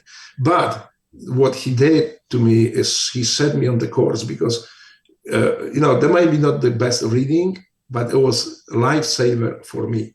He did it for me. He would never do it to anybody, for anybody. He would never, reading books was not his forte, but he did it for me so I could be a better mechanic. And I owe him so much. I owe him my career, my life in the United States, how it started. That's James really cool. Moore. Wow. Saab mechanic. That's really cool, man. So that's how I started working in it. Then I started skydiving. Yeah. How did that happen? Did you always want to do it? Did you see it on TV? Did you drive by a drop zone or someone take you? No, I knew nothing about skydiving. But one day I met a girl, and she was telling me that she made the jump, and I was so impressed. She was very beautiful. She was from Kansas. We met in Memphis, and she told me that she made the parachute jump, and I was so fascinated. So asking her, I lost contact with her shortly after that, but she was very beautiful, and I figured out if a girl can jump, those that might still East European thinking. If a girl can jump, the guy definitely can. So I went to first weekend. That time there was no internet, so yellow pages looking parachutes. Yeah, here at this drop zone, parachute skydiving club. So I called them. They said, yeah, you can come in. So I went up there hoping to make a first parachute jump, but I was told that no. Now, if you want to jump, you can only jump tandem. If you want to jump on your own, you have to go to the classes. It takes maybe a couple of weeks, sometimes 3 weeks, because you have to make 7 jumps and progress in jump. They were talking about AFF, skydiving school. But for now, we can do the tandem jump. I said, I was kind of disappointed because, no, I don't want to have a guy strapped to my back, but sure. But after the first jump, I was hooked. I said, damn, can I do one more? They say, yeah. So I made one more. Say, I do one more, but they were already shutting down. So I say, how can I skydive on my own? They explained it to me, the process. So when can we start? Say, well, we can start Thursday, maybe then on the weekend, then maybe next weekend. So within 3 weeks, you'll be skydiving on my own. And I started on Thursday, the following week. And Saturday, I was jumping on my own. Wow. That was my aim. That's awesome. And then you see with the leapfrog. So for those listening, it's the Navy jump team. Yes. So that happened. What you mentioned here is when the first Persian War broke out. So I was skydiving, and the leapfrogs, the Navy SEALs came to Memphis, Tennessee, doing some demonstrational jumps. But they like to jump, so they came to our drop zone and we jumped together. And by this time, I was already in process enlisted in U.S. Army. I figured out, I became U.S. citizen. So I figured out this is my country and I want to be good citizen. I'm going to go and support that war. I'm going to go and join military, join army. I had no idea about the difference between Navy, Army, Marines, Coast Guard, Air Force. For me, it was just the Army. So I figured out I'm going to join Army. And I went to post office. I feel, what do you call it, this draft? There's not a draft, like a draft card for young citizens. After school, they can fill it up, register. I forgot the selective service. Yeah, something like this. You register yourself. But I didn't know. I thought that's a contract. I fill it up. America is at war. I send it, and they just next thing they're gonna get me. So I sent it off in the post office. Went back and packed my stuff, ready to go to war. And well, it didn't work this way. So that's why I was advised that you need to go actually to a recruiting office. And then I describe it, the whole process in the book. And then I went to an Army recruiting office. They start processing my paperwork, all that stuff. And then Navy SEALs show up with the leapfrogs. They say, well, why don't you try Navy? We'll try some Navy SEALs maybe. I was like, what's that Navy SEALs? I said, we are Navy SEALs. So I say, okay, yeah. They told me a little bit about it. I got excited about it. So I went to the Navy office. I say, look, I'm already my processing is almost finished by Army. But I think I changed my mind. I want to be in the Navy. I said, why do you want to be in the Navy? I said, I want to be a SEAL. It's like, ooh, SEAL. Yeah, sure. How old are you? I was like 31, going 32. Oh, kind of too old, but no problem. You just sign these papers here. They will make you a SEAL there. It's like, okay. So they told me to go grab my paperwork from Army guys. I was very uncomfortable doing it, but I did it. So I brought them. They say, you sign these papers, work, go to boot camp. You need to go to boot camp first, and then they will make you SEAL. I say, okay. I didn't really care about, that was not my goal, primary goal to be Navy SEAL. My goal was to go and fight for America because there was a war going on.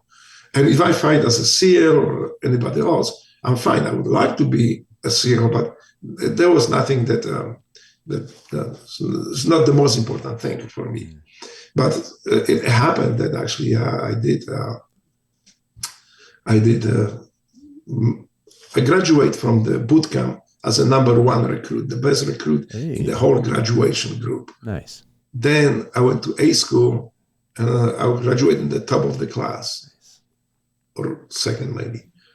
So I think the Navy seen something in me that I was able to obtain the age waiver and eventually end up in the SEAL training and in the SEAL teams. But I described it. There was also not that easy process too, because the kidney stone that I got in the boot camp, the paperwork, I still have it. I just found out like a month ago that the paperwork says I'm not eligible for SEAL training because I had a kidney stone, and one is my age, but one is a kidney stone, and the kidney stone is disqualifying for a year or 2 years. And so that was it of my dreams. It's okay. So I just do what I set myself to do. I would just go join the Navy, go to war, and I won't be a SEAL. But then in the A school too, there was rest in peace, brother Les Barrios. I went to him. He was a SEAL motivator on the base in Millington, Tennessee. And I told him that I would like to be in Navy SEAL. If there is any way, maybe I'm doing well in the Navy, if I could get orders to Coronado, to BUD/S. And he said, we can try it. We can put up your paperwork in to pass the test. I say, well, but I have a problem because my kidney stone, that paper says that I cannot go to SEAL training for another couple of years, I think. So he said, well, bring me your medical record. We'll take a look at it. And he wrote me the check. I went up there, I obtained the medical records. I ran to his office. He just look at this and, okay, I want you to leave. I'll call you back when I'm ready. So that's weird. So I step outside. I'm just to listen to, what's going on up there. I could hear it shuffling the papers and hear it. And just throwing something will end up in the trash. Say, hey, come on in. So he just look at me and say, well, help me find this paperwork about your kidney stone. I don't see anything. What is it? I was like, it's... So I'm looking and say, no, I don't see it either. He said, are you sure you had a kidney stone? Well, by this time I wasn't sure I didn't. So I said, no, I don't think I had. So yeah, and then I got my orders to SEAL training. And that's awesome. The Pod Cover by 8 Sleep. As an author writing late into the night, and as a parent with 3 kids who get up early, I need every second of sleep I can get. That's where the Pod Cover by 8 Sleep comes in. Summer is reaching its apex, and there's nothing worse than tossing, turning, or sweating in the night because of summer heat. The Pod Cover by 8 Sleep will keep you cool all night, all the way down to 55 degrees Fahrenheit, so you wake up fully refreshed. The Pod Cover by 8 Sleep fits on any bed like a fitted sheet. The Pod Cover will improve your sleep by automatically adjusting the temperature on each side of the bed based on your and your partner's individual needs. It can cool down and warm up and adjusts based on the phases of your sleep and the environment that you're in. Invest in the rest you deserve with the 8 Sleep Pod. I sleep great on mine, especially now in the heat of the summer. Go to 8sleep.com/dangerclose and save $150 on the Pod Cover. Stay cool this summer with 8 Sleep. Now shipping within the USA, Canada, the UK, select countries in the EU, and Australia. Remember, that's 8sleep.com/dangerclose. EIGHT sleep.com/dangerclose. And how was Buds for you? Did you have any issues, or did you just not until the third phase? Okay. I didn't have issues. Hell Week was fine. Pool comp. Hell Week was, yeah. I ended up with no skin on my feet and my heels. I have actually pictures of it. It looks really bad now, but at that time, like, it was not a big deal. But yeah, there was like a kick in the balls. You come in, they kick in the balls, and then you come out and you're done. There was really nothing to it. I hear the horror stories, and that could be very difficult for some people. For me, I guess I was too naive and maybe too determined to worry about anything. I just wanted to just keep going. Did you ever think, hey, this isn't as bad as a Polish prison? No, not really. There was just, I was so focused on just wanting to be a Navy SEAL that I didn't think about it. Now I know there was the mental state that I was able to, the mentality from prison life was helpful to me, but I didn't think about it at the time. Yeah. So that was not the most difficult. Was the third phase, though, because third phase was like Hell Week on steroids, but for so many weeks. There was not just 1 week, and it was always cold, always hungry, always. And this is when the prison time was actually kicked in. It's like, well, yeah, okay, that's not as. Certainly not as bad. But what helped me too is when instructors were yelling at me and screaming, they were screaming at everybody. Yeah. So I didn't bother. I see people being startled and sometimes scared or just avoiding some instructors. I just laugh. I smile at them because you can scream all your life. There's nothing you can do to me except maybe you can beat me up. They could, but there was those bats. So they didn't beat people up. They were training us to be hard, and I have a lot of respect for it. Even more respect that at the end of my career, I became SEAL instructor myself. And I tell you, this is when it actually shocked me, how I was looking at these young kids and I was asking myself how they don't quit, how they can go on with all these, all that stuff that's going on around it that we do to them, and they don't quit. They just don't quit. So there was like the renewed respect for the training, for the process of creating Navy SEALs, which before just was like a kicking the balls. You get in, get out ready to go to SEAL teams. But now when I became a SEAL instructor, it was just like totally new perspective opened for me. Yeah. A lot of respect for the entire process. Oh man. And you go to SEAL Team 2 first, is that right? Yes, my first assignment was SEAL Team 2. And SEAL tactical training with them, with the SEAL tactical training. Yes, at that time, you remember there was no SQT. Today, the process is a bit different. You go to BATS, you go to SEAL tactical, to SQT, SEAL qualification training, and you leave as a SEAL with a trident on. At that time, you did BATS, go to jump school, go to SEAL team, assigned SEAL team, then wait for the STT at the time, it's like SQT today. And then when you finish SQT, you were assigned to operational SEAL platoon. And then they were judging you. You were not SEAL yet. When they approve, when you pass the test and pass the SEAL board with chiefs, master chiefs, then you were awarded trident and became SEAL. So the process was much longer. I don't know if it's better. I see quality of the SEALs coming out. They are very smart, very strong kids. But I still think that all process was a little bit more selective, but selection process. I like that too, because you had to be accepted by your peers. You had to prove yourself to them. You had to be someone that they wanted to go to war with, that they trusted to go to war with. And so I liked that. I liked having that probationary period with guys that were SEALs, and then getting it from your platoon and your team and getting that thing pounded in. And old school. I look like the porcupine attacked me from the chest when I get my listing. But you're absolutely right. I think, especially with the case of Eddie Gallagher, I know how close you followed it. But some of these guys, I believe, who accusing him for all that stuff, I think out of fear, they wouldn't make it the old times. I just don't see how somebody with very little combat experience or none can come up to chief with 10 combat deployments and tell chief, well, chief, I think your tactics are dangerous or you are dangerous. We can get killed.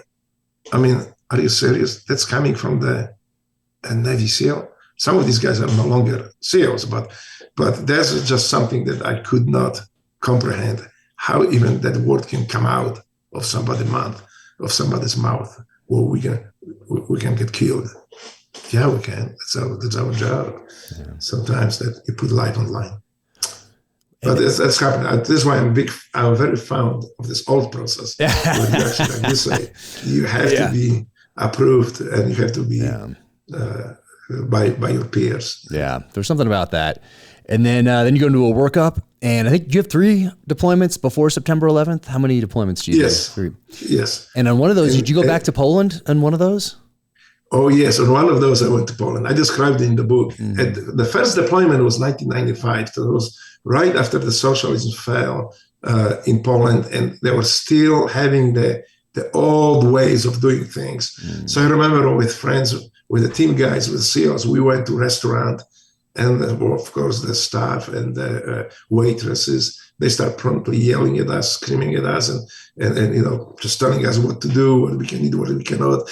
Our guys like, are you crazy, Drago? Well, let's go eat somewhere that's more friendly. I had to explain to them, no, this is the way the things are in Poland. I mean, if you are selling something, you work for the food store or in your restaurant, you are like a king because you manage the food. So if you want extra food, you can actually go up there and maybe buy something under the table. So there were always those people behind the working the stores and restaurants. They were like kings and queens in Poland. So the attitude is still stay even after fall of socialism. It's changed. It's different now. Now the Poland is like, it's totally free country. It's like America. It's beautiful too, beautiful people. And they love us. They love Americans. What did it feel like to go back there in 95? Well, please remember, I left Poland as a felon, as a criminal. And so I didn't really know what to expect, but I was greeted as a hero. And that was very, very different. So I didn't expect that. Yeah. And it was the first time I seen my mother too, because we never thought we'll see each other. My passport was only one way. So I couldn't come back to Poland. She wouldn't be able to come to America. So yeah, those for me, my officer, Mr. Bill B. I didn't have a chance to talk to him yet. Asked if I can use his name, so out of the respect for this officer, I'm not going to say his name, but Mr. B told me, take a couple of days. If you didn't see mom for decades, why don't you just go and see your mom? So I jumped in the train, I drove, and this is the first time I seen my mother. So yeah, that was super nice. What was that like? Wow. Well, I had to call her first to make sure that she doesn't have a heart attack. So when I made to the city of Lodz, I called her and said, Mom, just sit down. I have to tell you something. So she sat down and said, okay, I'm in Lodz and I will be there in like 1 hour. So she started crying. And yeah, that was awesome. I've seen the family like that. I didn't think I would ever see. Yeah. Oh, it's amazing. And then is your next deployment Sarajevo, Bosnia? Is that the next one? Yeah, Sarajevo, Bosnia, and that's fun. So I describe in my book too. This is what I meant. I mean, SEAL teams have such a great people. This is what I miss the most. I miss these guys, but you know it. I'm sure you feel the same way. And this is what I met. One of the strongest guy in the SEAL teams I ever met. There were two of them actually. One was Chris Stroop, another was Jaco.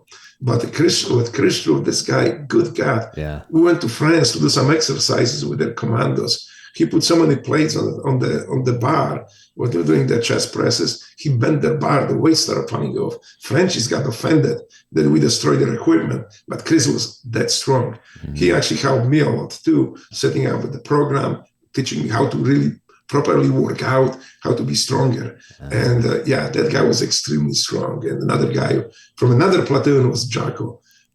I don't see even today a SEAL or many SEALs that could fight him, that could win the fight with this guy. Yeah. I mean, this guy is exceptional, but he's also a great leader. Mm-hmm. I learned so much from that platoon with Jaco, from him, from his people, how he led his people. And what was nice about it is that, people like Mr. B, Mr. Queen F, again, I cannot say their name because I didn't ask them first. With Chris Stroop, I did ask him about it. So from Jaco knows because I was on his podcast twice, so I can use those names. But Jaco had something about him that makes you feel safe. There may be sounds funny coming from the SEAL because we always feel safe, but he has some aura, the way he leads people, that you want to be around him, you want to fight with him, you want to go to combat with him. And this is something that lasted with me forever, for a long, long time. And we are still friends. I have a lot of respect for what he accomplished after leaving the Navy. Well, another guy, since we talk about it, let me just bring a couple guys that really have big influence on me and really is Rob O'Neill. Rob, let me tell you this guy, people don't know about it. He can dance, he can sing, he can play piano with easy, and he can kill terrorists with the same easy. This is the guy who has 400 combat missions. I mean, think about it. People in Second World War didn't amass that money. And again, so he's my great friend. I really appreciate hanging out with him. We're calling him sometimes, just talking. And this is the guy who always answered the phone. If he can't, he just message you. So there are very many SEALs that kind of like, you have to call them twice, 3, 4 times before you hear an answer. But he is one of the guys that just call him, just calls you right back. We became really good friends in the platoon. We were the E5 mafia in Mr. B platoon. So we ruled the E5 thing. That's the best position to be in the SEAL teams, is in the E5 mafia. Yeah. Those are good memories. Keep the doors and to have to worry about the paperwork. Yeah. We became the best friends. And there's one more. There's a guy who I'd like to talk about because this is a guy about whom I heard before I met him. I'm talking about Ryan Parrott, Birdman. Mm-hmm. His name is Parrott, so they call him Birdman. People think, well, Birdman because parrot. No, he was. They drove over ID. He was blown out on the Humvee. They called him parrot because he flew so high and so far away, like a bird, and landed. So he was all burned up, all injured, bleeding. This guy runs back into eggs and keeps saving lives of the other guys up there, not thinking about himself.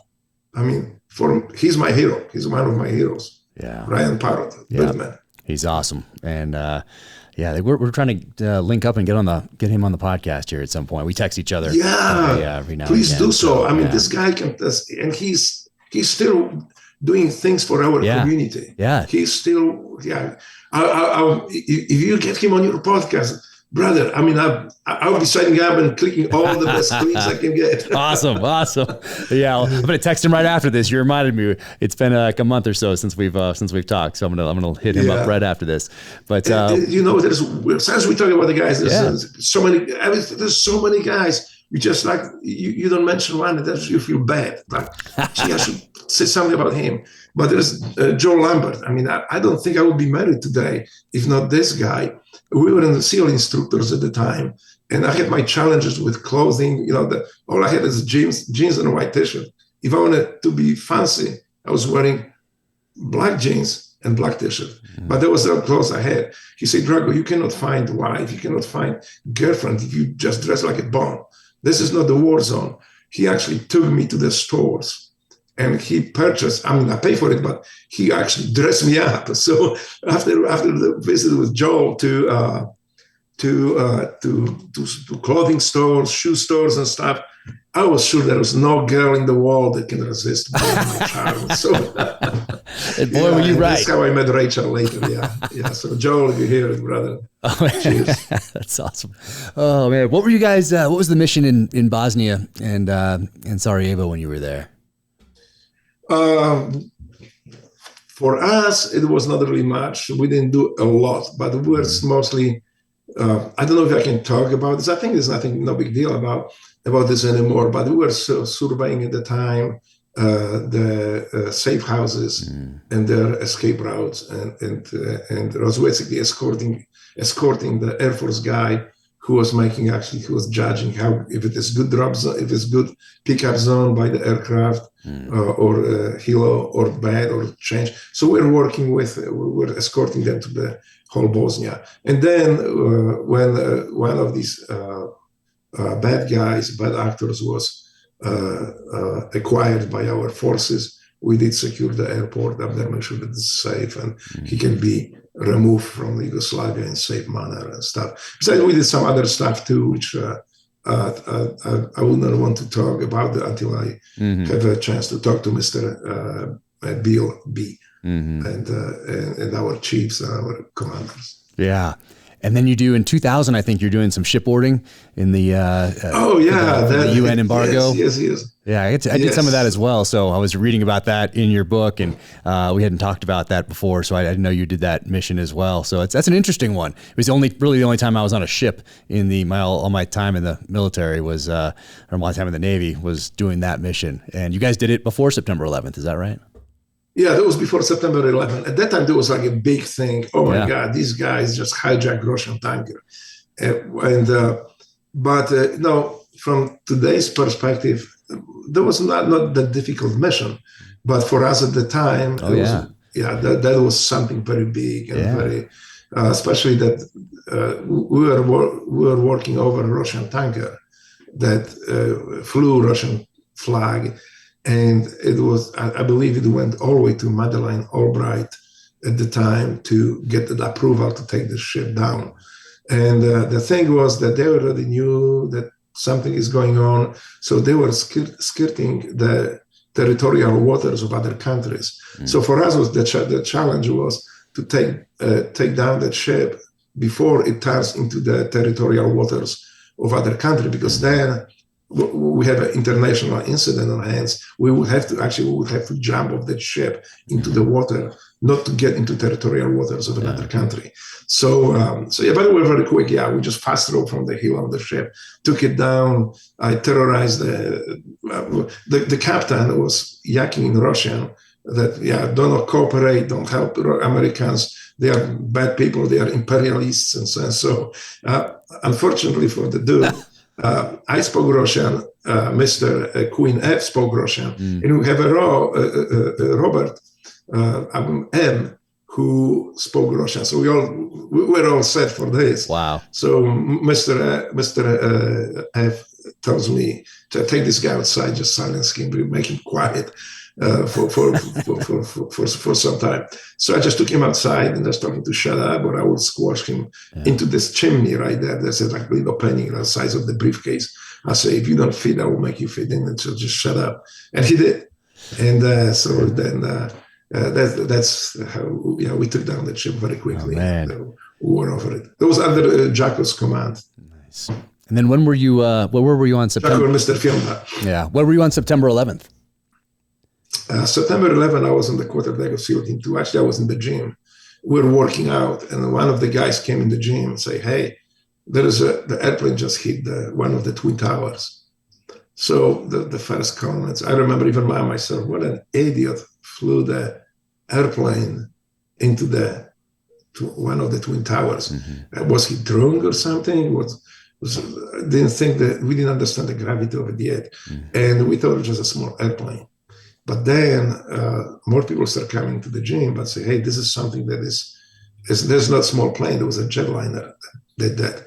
So I think most of us left the gym and went to quarterdeck. There was TV up there. We were all watching. So I watched actually how the second plane hit the second tower. It was sickening. We already knew that we are going to be used. We are going to be hunting down these bastards. Yeah. And so, that image will stay with me, I think, to the end of my life, seeing these people dying there and in the towers and those planes plunging with it. This is why when I went to Iraq, I didn't go there with intention of winning hearts and minds. Fuck their hearts and minds. I went there to terrorize the terrorists and kill them. All of us, we became terrorizers, and it works. I believe it works. Like I say earlier, violence always works. If it didn't work for you, it means you did not apply enough of it. With terrorists, it works even better. And that's why, I'm proud of being terrorizer. I didn't go there to win hearts or minds. I went there to kill them. And when was your first time downrange after September 11th? After September 11, I went in 2003 to Iraq. I was actually in the middle of deployment. We deployed to South America. Great guys, great platoon, and very aggressive people. Chris, F, you hear it, brother. There's so many other guys. I mean, I don't want to start bringing the names, because I will feel guilty that I didn't mention somebody. But there's every single one. There was such a great guys and very aggressive. We all are aggressive people. So when 3 months into deployment, the call came in that Drago needs to go to Baghdad to help coordinate and synchronize the police special forces ground with the great, powerful guys with our guys, with Navy SEALs. I was elated. I was like, my dream came true. I'm going to war. And all these guys are pissed because what the F? I want to go to war. Every single one. I don't know a SEAL who wouldn't want to go to war. So all of them, they were pissed because they wanted to go to war too. Yeah. Great guys. I was just lucky. Yeah.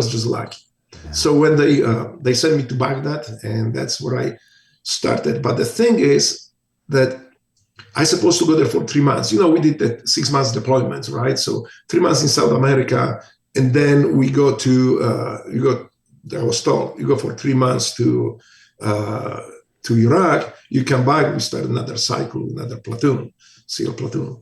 So I said, yeah, sure, okay. I want to maximize these 3 months and kill as many bastards as many as I can. But like 3 months passed, and I didn't hear anything. So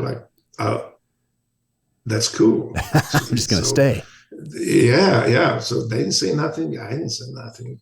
Then another platoon came in, and they said, well, can you stay with us a bit longer? Actually, they asked who wants to stay a little bit longer with us. So I said, yeah, absolutely, I will stay. So they said, okay, Drago, stay. So I volunteered for the extension. And then like 4 months passed, 5 months passed, I don't hear nothing from my command. So 5 months for me is like 8 months deployment already. Then 6 months, 7 months, 8 months, 9 months, like nobody calling. But by this time I already sensed that, you know what, if I call them, they're gonna pull me out. So I'm just trying to sit quiet and just do those missions. Yeah. And like 11 month, I think at the end of the 11th month, my NVGs broke. So I had to tell my command. So hey, can you guys send me NVGs? And you read in that book, you can see, you remember the reaction. There were some new guys in the armory, and they say, okay, you want the NVGs to send where to Baghdad? I say, yeah. Who are you? I said, I'm Drago. And he always with his accent, okay. By the way, do you want the suicidal bomb vest with it too, you fucking terrorist? They said, I'm trying to elicit some equipment to Baghdad from them. Didn't cross the guy's mind that I'm calling on the internal line. It's like, not like a terrorist can walk to the phone and call SEAL Team 4. But anyway, I said, you motherfucker, I'm going to kill you when I get up there. You better get Master Chief online. And gave me somebody else online. There was like a new guy, actually, who just checked the SEAL Team 4. And so Master Chief comes online, and I remember the conversations like, oh, hey, Drago, nice to see you, to hear from you, you know. I was always in trouble, so I was like, that's nice from Master Chief. And I say, so where are you at? I was like, in Baghdad. Oh, yeah. How long have you been there? It's like, almost a year. Okay, hold on, let me get the online and let me get you there. And, I made a mistake here. It was not 11 months in Baghdad. There was almost 9 months in Baghdad. It was 3 months deployment and 9 months in Baghdad. I'm almost oversaying that. But my memory is not quite good now. So anyway, so they pull me back. I need to come back here because there's another SEAL team going out, and we are after that SEAL team. So I say they kidnapped me from Baghdad. And said, no. And I was trying to remember where we first met, and I think you were at 4 already. I was checking into Team 2 in January of 2003, and then I can't remember if we met there or if we met in Iraq and then back at SEAL Team 2 for a Little Creek area after that. I was trying to remember, but we were up in Mosul. SEAL Team 2. Yeah, Mosul. Because we're the 2000. You were with the Grom. I remember you were attached to the Grom. Yeah. And that's when I was like, who's this guy? When I first met you, I'm like, what? He's what? Because he certainly doesn't sound like any other SEAL I've ever talked to before. Like, is he like Grom, but he's just wearing our uniform to be with us? Or like, what? I didn't know. And so I remember that. And like, who's this just beast of an individual that's just crushing it?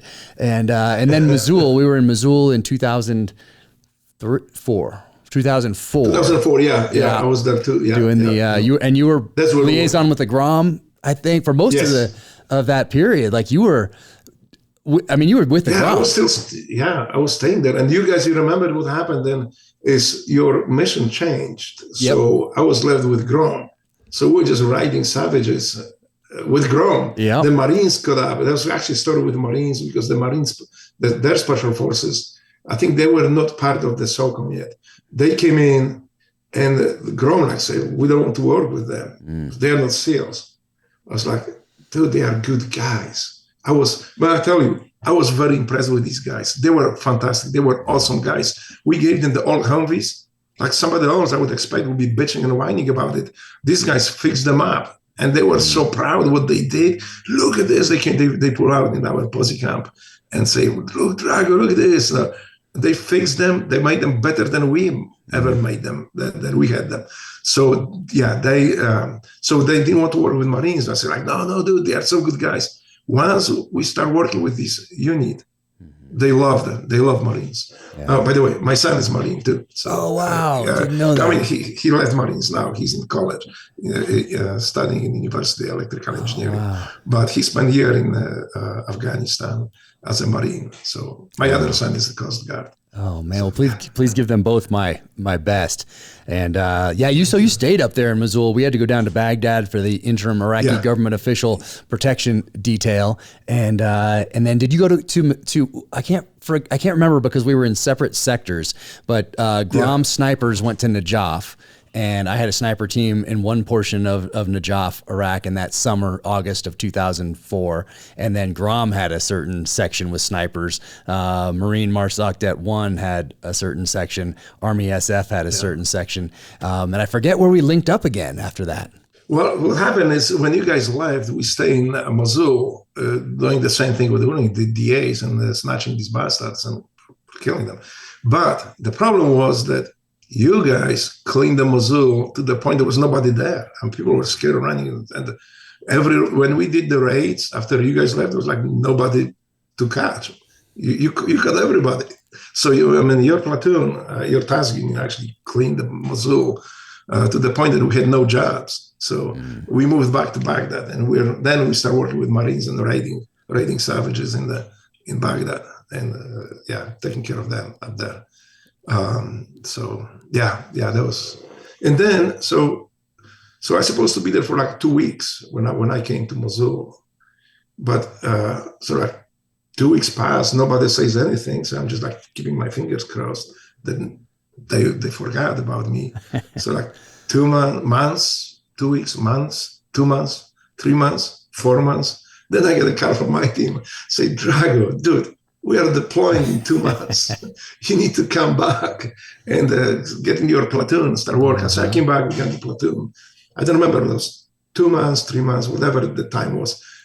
So I came back, got into the platoon, and we deployed to Iraq back again. So pretty much I did all these 3 deployments back to back. Yeah. So when you're in the SEAL teams and in special operations, I think it's kind of good to go to another unit and get forgotten about. It happened to me with the CIA. I got detailed over to them for something, and you're kind of like in another, you're not in this pile anymore. You're in this other pile, and your chain of command has to focus on their mission, and you're just some guy doing something with the GROM. I'm some guy doing something with the CIA, and there's a lot of freedom in that. There's a lot of freedom in that. And especially that, that caused a lot of problems in the teams. I was going through divorce at the time. So that was the first time in a long time that like, there's no news from Drago and all is good. It's like, so no news is good news. No news from Drago is good news. Whatever he's doing, just keep him there, let him do it. So we don't have problems here. And I think this is how it worked. So that was great for me. And then when I came back, we deploy again, and that was not so much fun anymore. At that time, it was like a little bit more dangerous, I would say, but more dangerous from the politicians. From the danger was coming from our politicians, from them changing the rules of engagement or asking for things that could be potentially dangerous to us. So that was totally different mind frame of the guys that were going in. And some of them were going the first time in combat. So that was kind of, I wish they had experience when it was like real combat. Wow. But that's what it is. What it is. Yeah. I consider myself very lucky. There's on so many levels. One, becoming American, to joining the Navy, becoming Navy SEALs, and then joining combat. There's so many Navy SEALs who went through entire career without seeing ever combat, and more power to them. This is not something that we don't want war, but if there is a war, you want to be part of it. That's how SEALs work, and that's and then being able to, by luck, to be in combat, to be in combat zone was extremely. I consider myself extremely lucky. Yeah, me too. People don't know? I don't, unless they're really, tight with the community, how close the relationship was, maybe still is, I'm not sure, between SEALs and the GROM. And it's what were the main differences between working with a strictly SEAL platoon and working with the GROM when it's just you and them? I think the biggest thing that I've seen it is, they are powerful guys. They all fight. They can box. They can kickbox. They are strong guys. But the biggest difference is, the way I've seen it, is the rules of engagement. The rules of engagement were the same for everybody. But their interpretation was a bit more like a special forces type. So more like a, not so strict. They were able to be, this is why they were so effective. This is why they were so there were times they were taking targets simultaneously, and Grom quite often could complete those the takedowns even faster than us. Sometimes we were faster. So, but otherwise, there's really not that much. The same guys, same mentality. The mentality is important that I say this, because this is the only unit, I think, maybe the first unit in entire Poland ever to build from ground up on our mirror, just like we are. So they never had the baggage of the communist type of military, socialist state. These guys were trained and brought up into special forces the way we are being brought up. So mentality is the same. Their equipment maybe was pretty much the same, but if you look at the details, maybe different manufacturer and different this, different that, and of course different uniforms. But otherwise, we work very well together. But this is thanks to their professionalism and professionalism of our Navy SEALs and how we carried ourselves. Yeah. So they earn our respect, and I know that they have a lot of respect for us Navy SEALs. Yeah, man. And I was trying to remember the last time that I saw you in person, and I think it was Chris Kyle's memorial. Yeah. Oh yeah. That's right. Yes. Yeah. And I went there. Yeah. What a tragic event. And I remember the Grom had 1 or 2 or even 3 wreaths, at least one, because they gave it, and I forget, you were there, they were there, something happened. I was supposed to just be in the audience, and then I ended up carrying out the Grom wreath and putting it in front of the casket, and then saluting and then taking my seat right there, because there was someone from the Grom wasn't there, and they knew our relationship with the Grom, and so I ended up carrying the Grom wreath, or one of them. Yeah, that wreath is in the movie about Chris Kyle at the very end. That's the wreath from Grom that you put it by his Chris's casket. Whew. So and I still have my hair stands on my hair and on my head, and such a tragic event, and it seems like it happened yesterday. Yeah, and I think that was the last time I saw you in person. I'm trying to remember if I've seen you since. After I retired, I became a software engineer. I worked for a great company, and the life is different now, but I still miss it. Yeah. And I'm sure you had the same experiences with health, like most of us, where the shooting high power rifles, explosives, being a breacher, in my case. We didn't know at the time the damage it causes to us. At least I didn't. When I show up in BADS after war as a SEAL instructor, I remember I was waking up at 2:00 every morning, 2:00 a.m. And just I could sleep in sound sleep and wake up the next moment every single night. And I didn't know what it was. So how do you deal with it? As always in the SEAL teams, you go and ask fellow SEALs, hey, this is what happened to me. What do you think? We're just like, that's weird. That's crazy. Some of people have a problem with sleeping, but with me, there was like 2:00, I can't sleep. And so the consensus was at that time that my apartment must be haunted. There must be a ghost waking me up. And I actually got scared. I'm afraid of ghosts, I guess. So I started looking for a different apartment. It didn't cross my mind that it could be TBI, the traumatic brain injury from all these explosives. I knew there were some effects, but I didn't know that part of it is affecting me too, my sleep. So yeah, that's, that's something that I think many of us now have to deal with it and pay the piper, I think. Yeah. Checked. Yeah. It's what have you done to deal with that over the years? Well, so I try to different things, because it's important to know that not the treatments will not work for everyone. Every treatment, some treatments may work for some, but will not for others. So I struggle with it, and I did. So first, actually, I went to the clinic, one of the clinics in Dallas, Texas. And it seems like it had some effects on it. They even asked me at one time to be their spokesman and be like the liaison for military.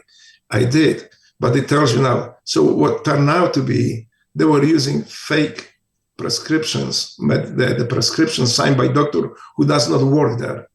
It turned out to be that 3 of our guys committed suicide after visiting that clinic. It turned out to be that the medicine that our guys should get, they were not getting it.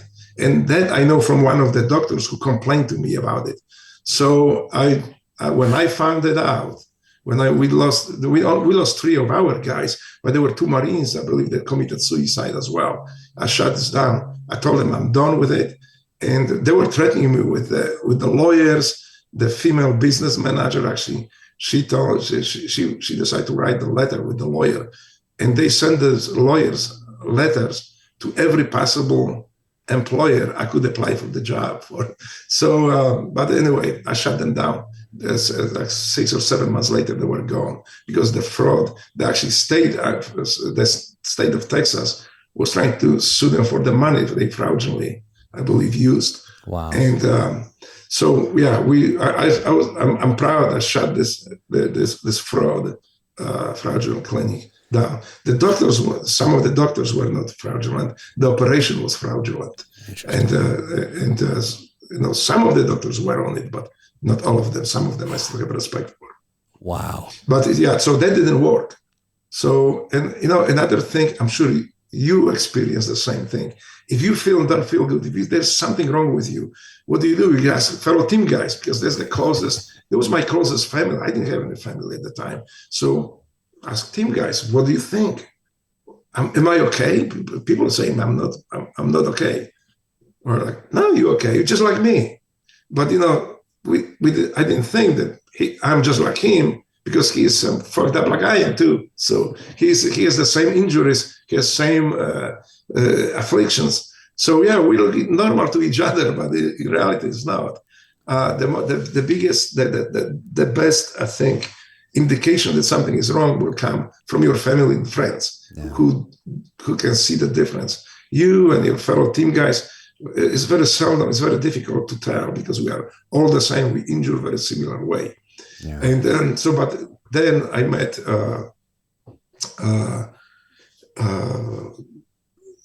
so I refused to go to another treatment after that experience with the clinic in Texas. Yeah.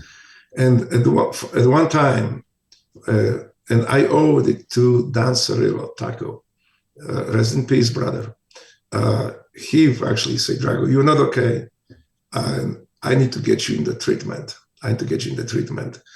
Amber and Marcus Capone were running that treatment at the time.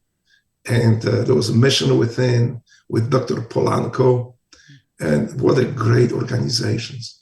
And they took me to Texas, and this is where not Texas, in Mexico, because it is still illegal here.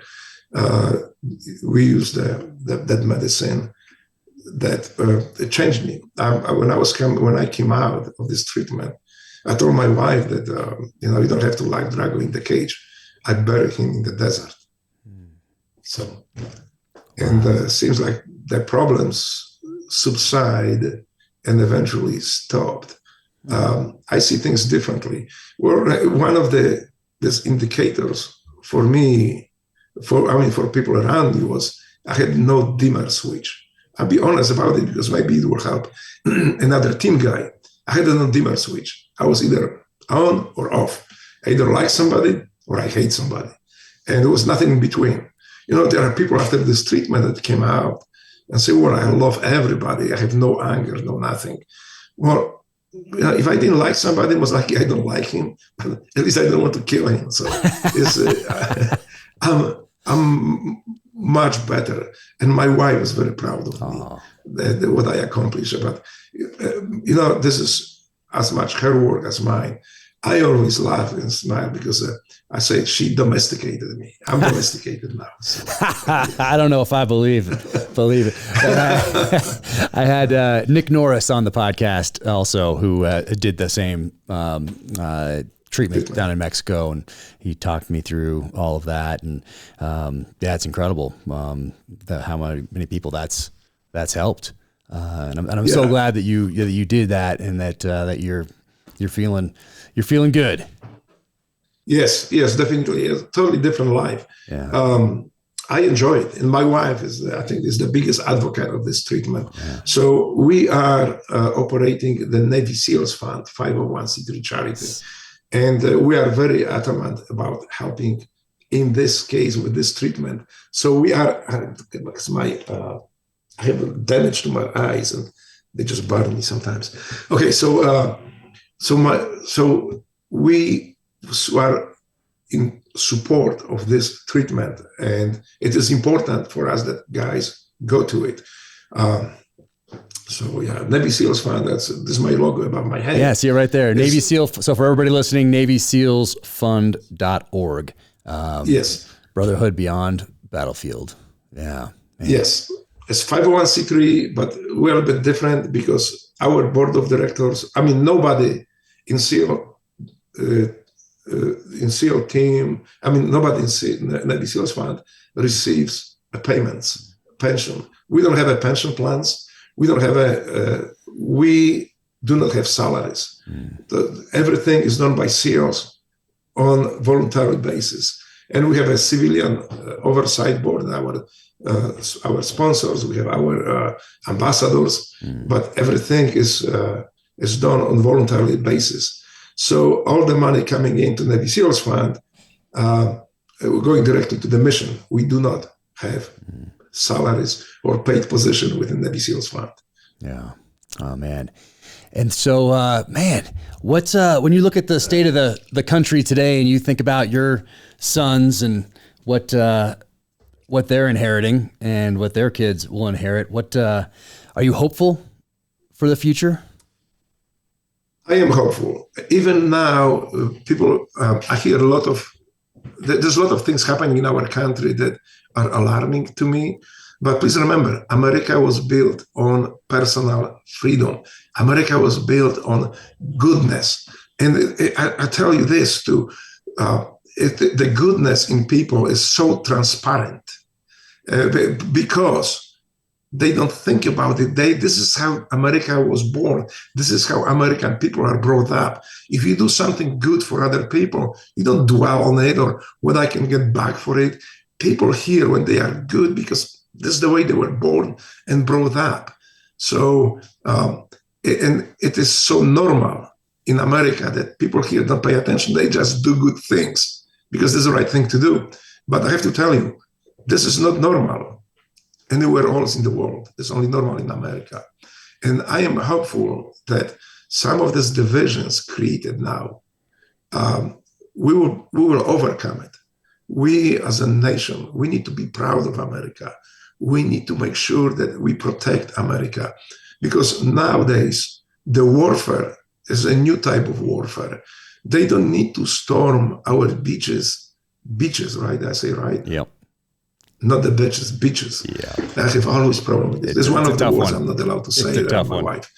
So nobody will storm our beaches to take over our country. They will not parachute in our country to take over our country. There is no need. Nowadays, if you purchase yourself a politician, if you purchase yourself a party and open borders, who needs army to invade America? That America is going to collapse from the treason within. This is the only way somebody can conquer America is by treason from within. But again, we need to make sure that this thing doesn't happen. We need to protect America the best we can. And I think America is in good hands. So we are the guardians. Awesome, So man. Awesome. yeah, I'm hopeful, and we need to unite. We need to be proud of America. We need to be supportive of America and American people. There's so many divisions. There are forces in our country within. They try to make this group is this group is that. Well, why do we stop looking this way? Why don't we just look that no matter if you're black or white, if you straight or not, you are an American. We fought so you can live in the country where you don't have to look over your shoulder and be safe. So if we just look at our guys and our citizens and see just one color, red, white, and blue, I think we'll be much better as a country and stop these divisions. And we need to love each other. We need to be good to each other. And I don't care if you are whatever your political stand is. For me, you're just American, and I will protect you.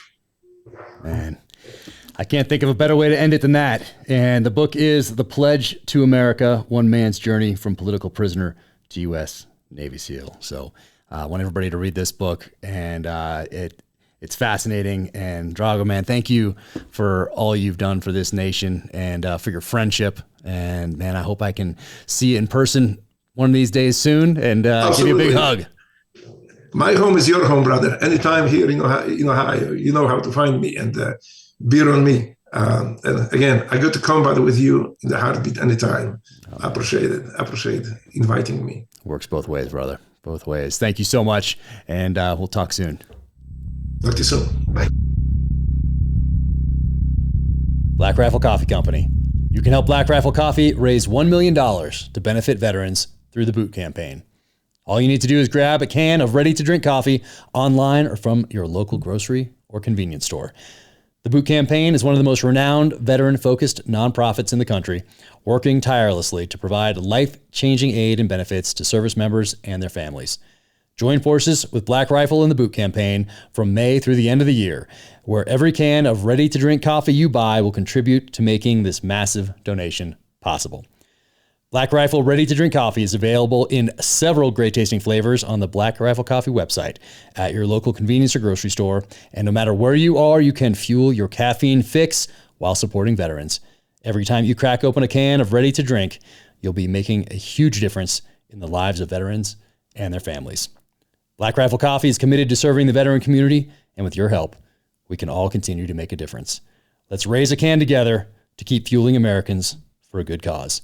Check out blackriflecoffee.com/dangerclose and use code DangerClose20 at checkout for 20% off your purchase and your first coffee club order.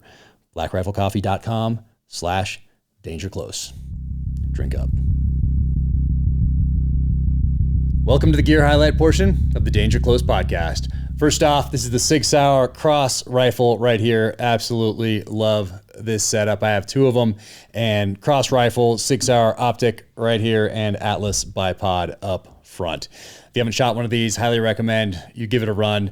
I love mine and am a big fan. SigSauer.com. Also, I saw that G-Shock here, Casio, had a 40th anniversary edition of the G-Shock, which is the watch that I primarily wore downrange. So picked up one of those as well. And what else going on here? Black Rifle Coffee. This is my favorite right here. Silencer Smooth. Get the big bag every month, and I don't get this for free. I've been ordering this for a long time and absolutely love it. So check it out, blackriflecoffee.com. And look at this. This was pretty cool. So Grizzly River Art. So go to Instagram, Grizzly River Art, Jonathan Griswold over there. And his favorite book that I've done thus far was Only the Dead. So this is his take on a scene from Only the Dead. And if you've read the book, you know which one it is. So, man, Jonathan, thank you so much. So talented. And you can get to his website from his Instagram page. So once again, that is Grizzly River Art. Check it out. And of course, go to officialjackcarr.com. Click on shop in the upper right-hand corner for merch like these coasters and a bunch of other stuff. All right. That's it for today. Take care out there. Thank you for tuning in to the Danger Close podcast, an Ironclad original presented by Navy Federal Credit Union. Find out more about Drago on his website, and that is DragoDzieran.com. You can also follow him on Instagram, also at Drago, DragoDzieran. And be sure to pick up his book, The Pledge to America. You can follow me on the social channels at Jack Carr USA. OfficialJackCarr.com is the website. Click on shop in the upper right-hand corner for the merch. And if you enjoyed this conversation, be sure and leave a 5-star rating and review wherever you get your podcasts. Until the next time, take care out there. Stay safe. Be strong. Keep fighting.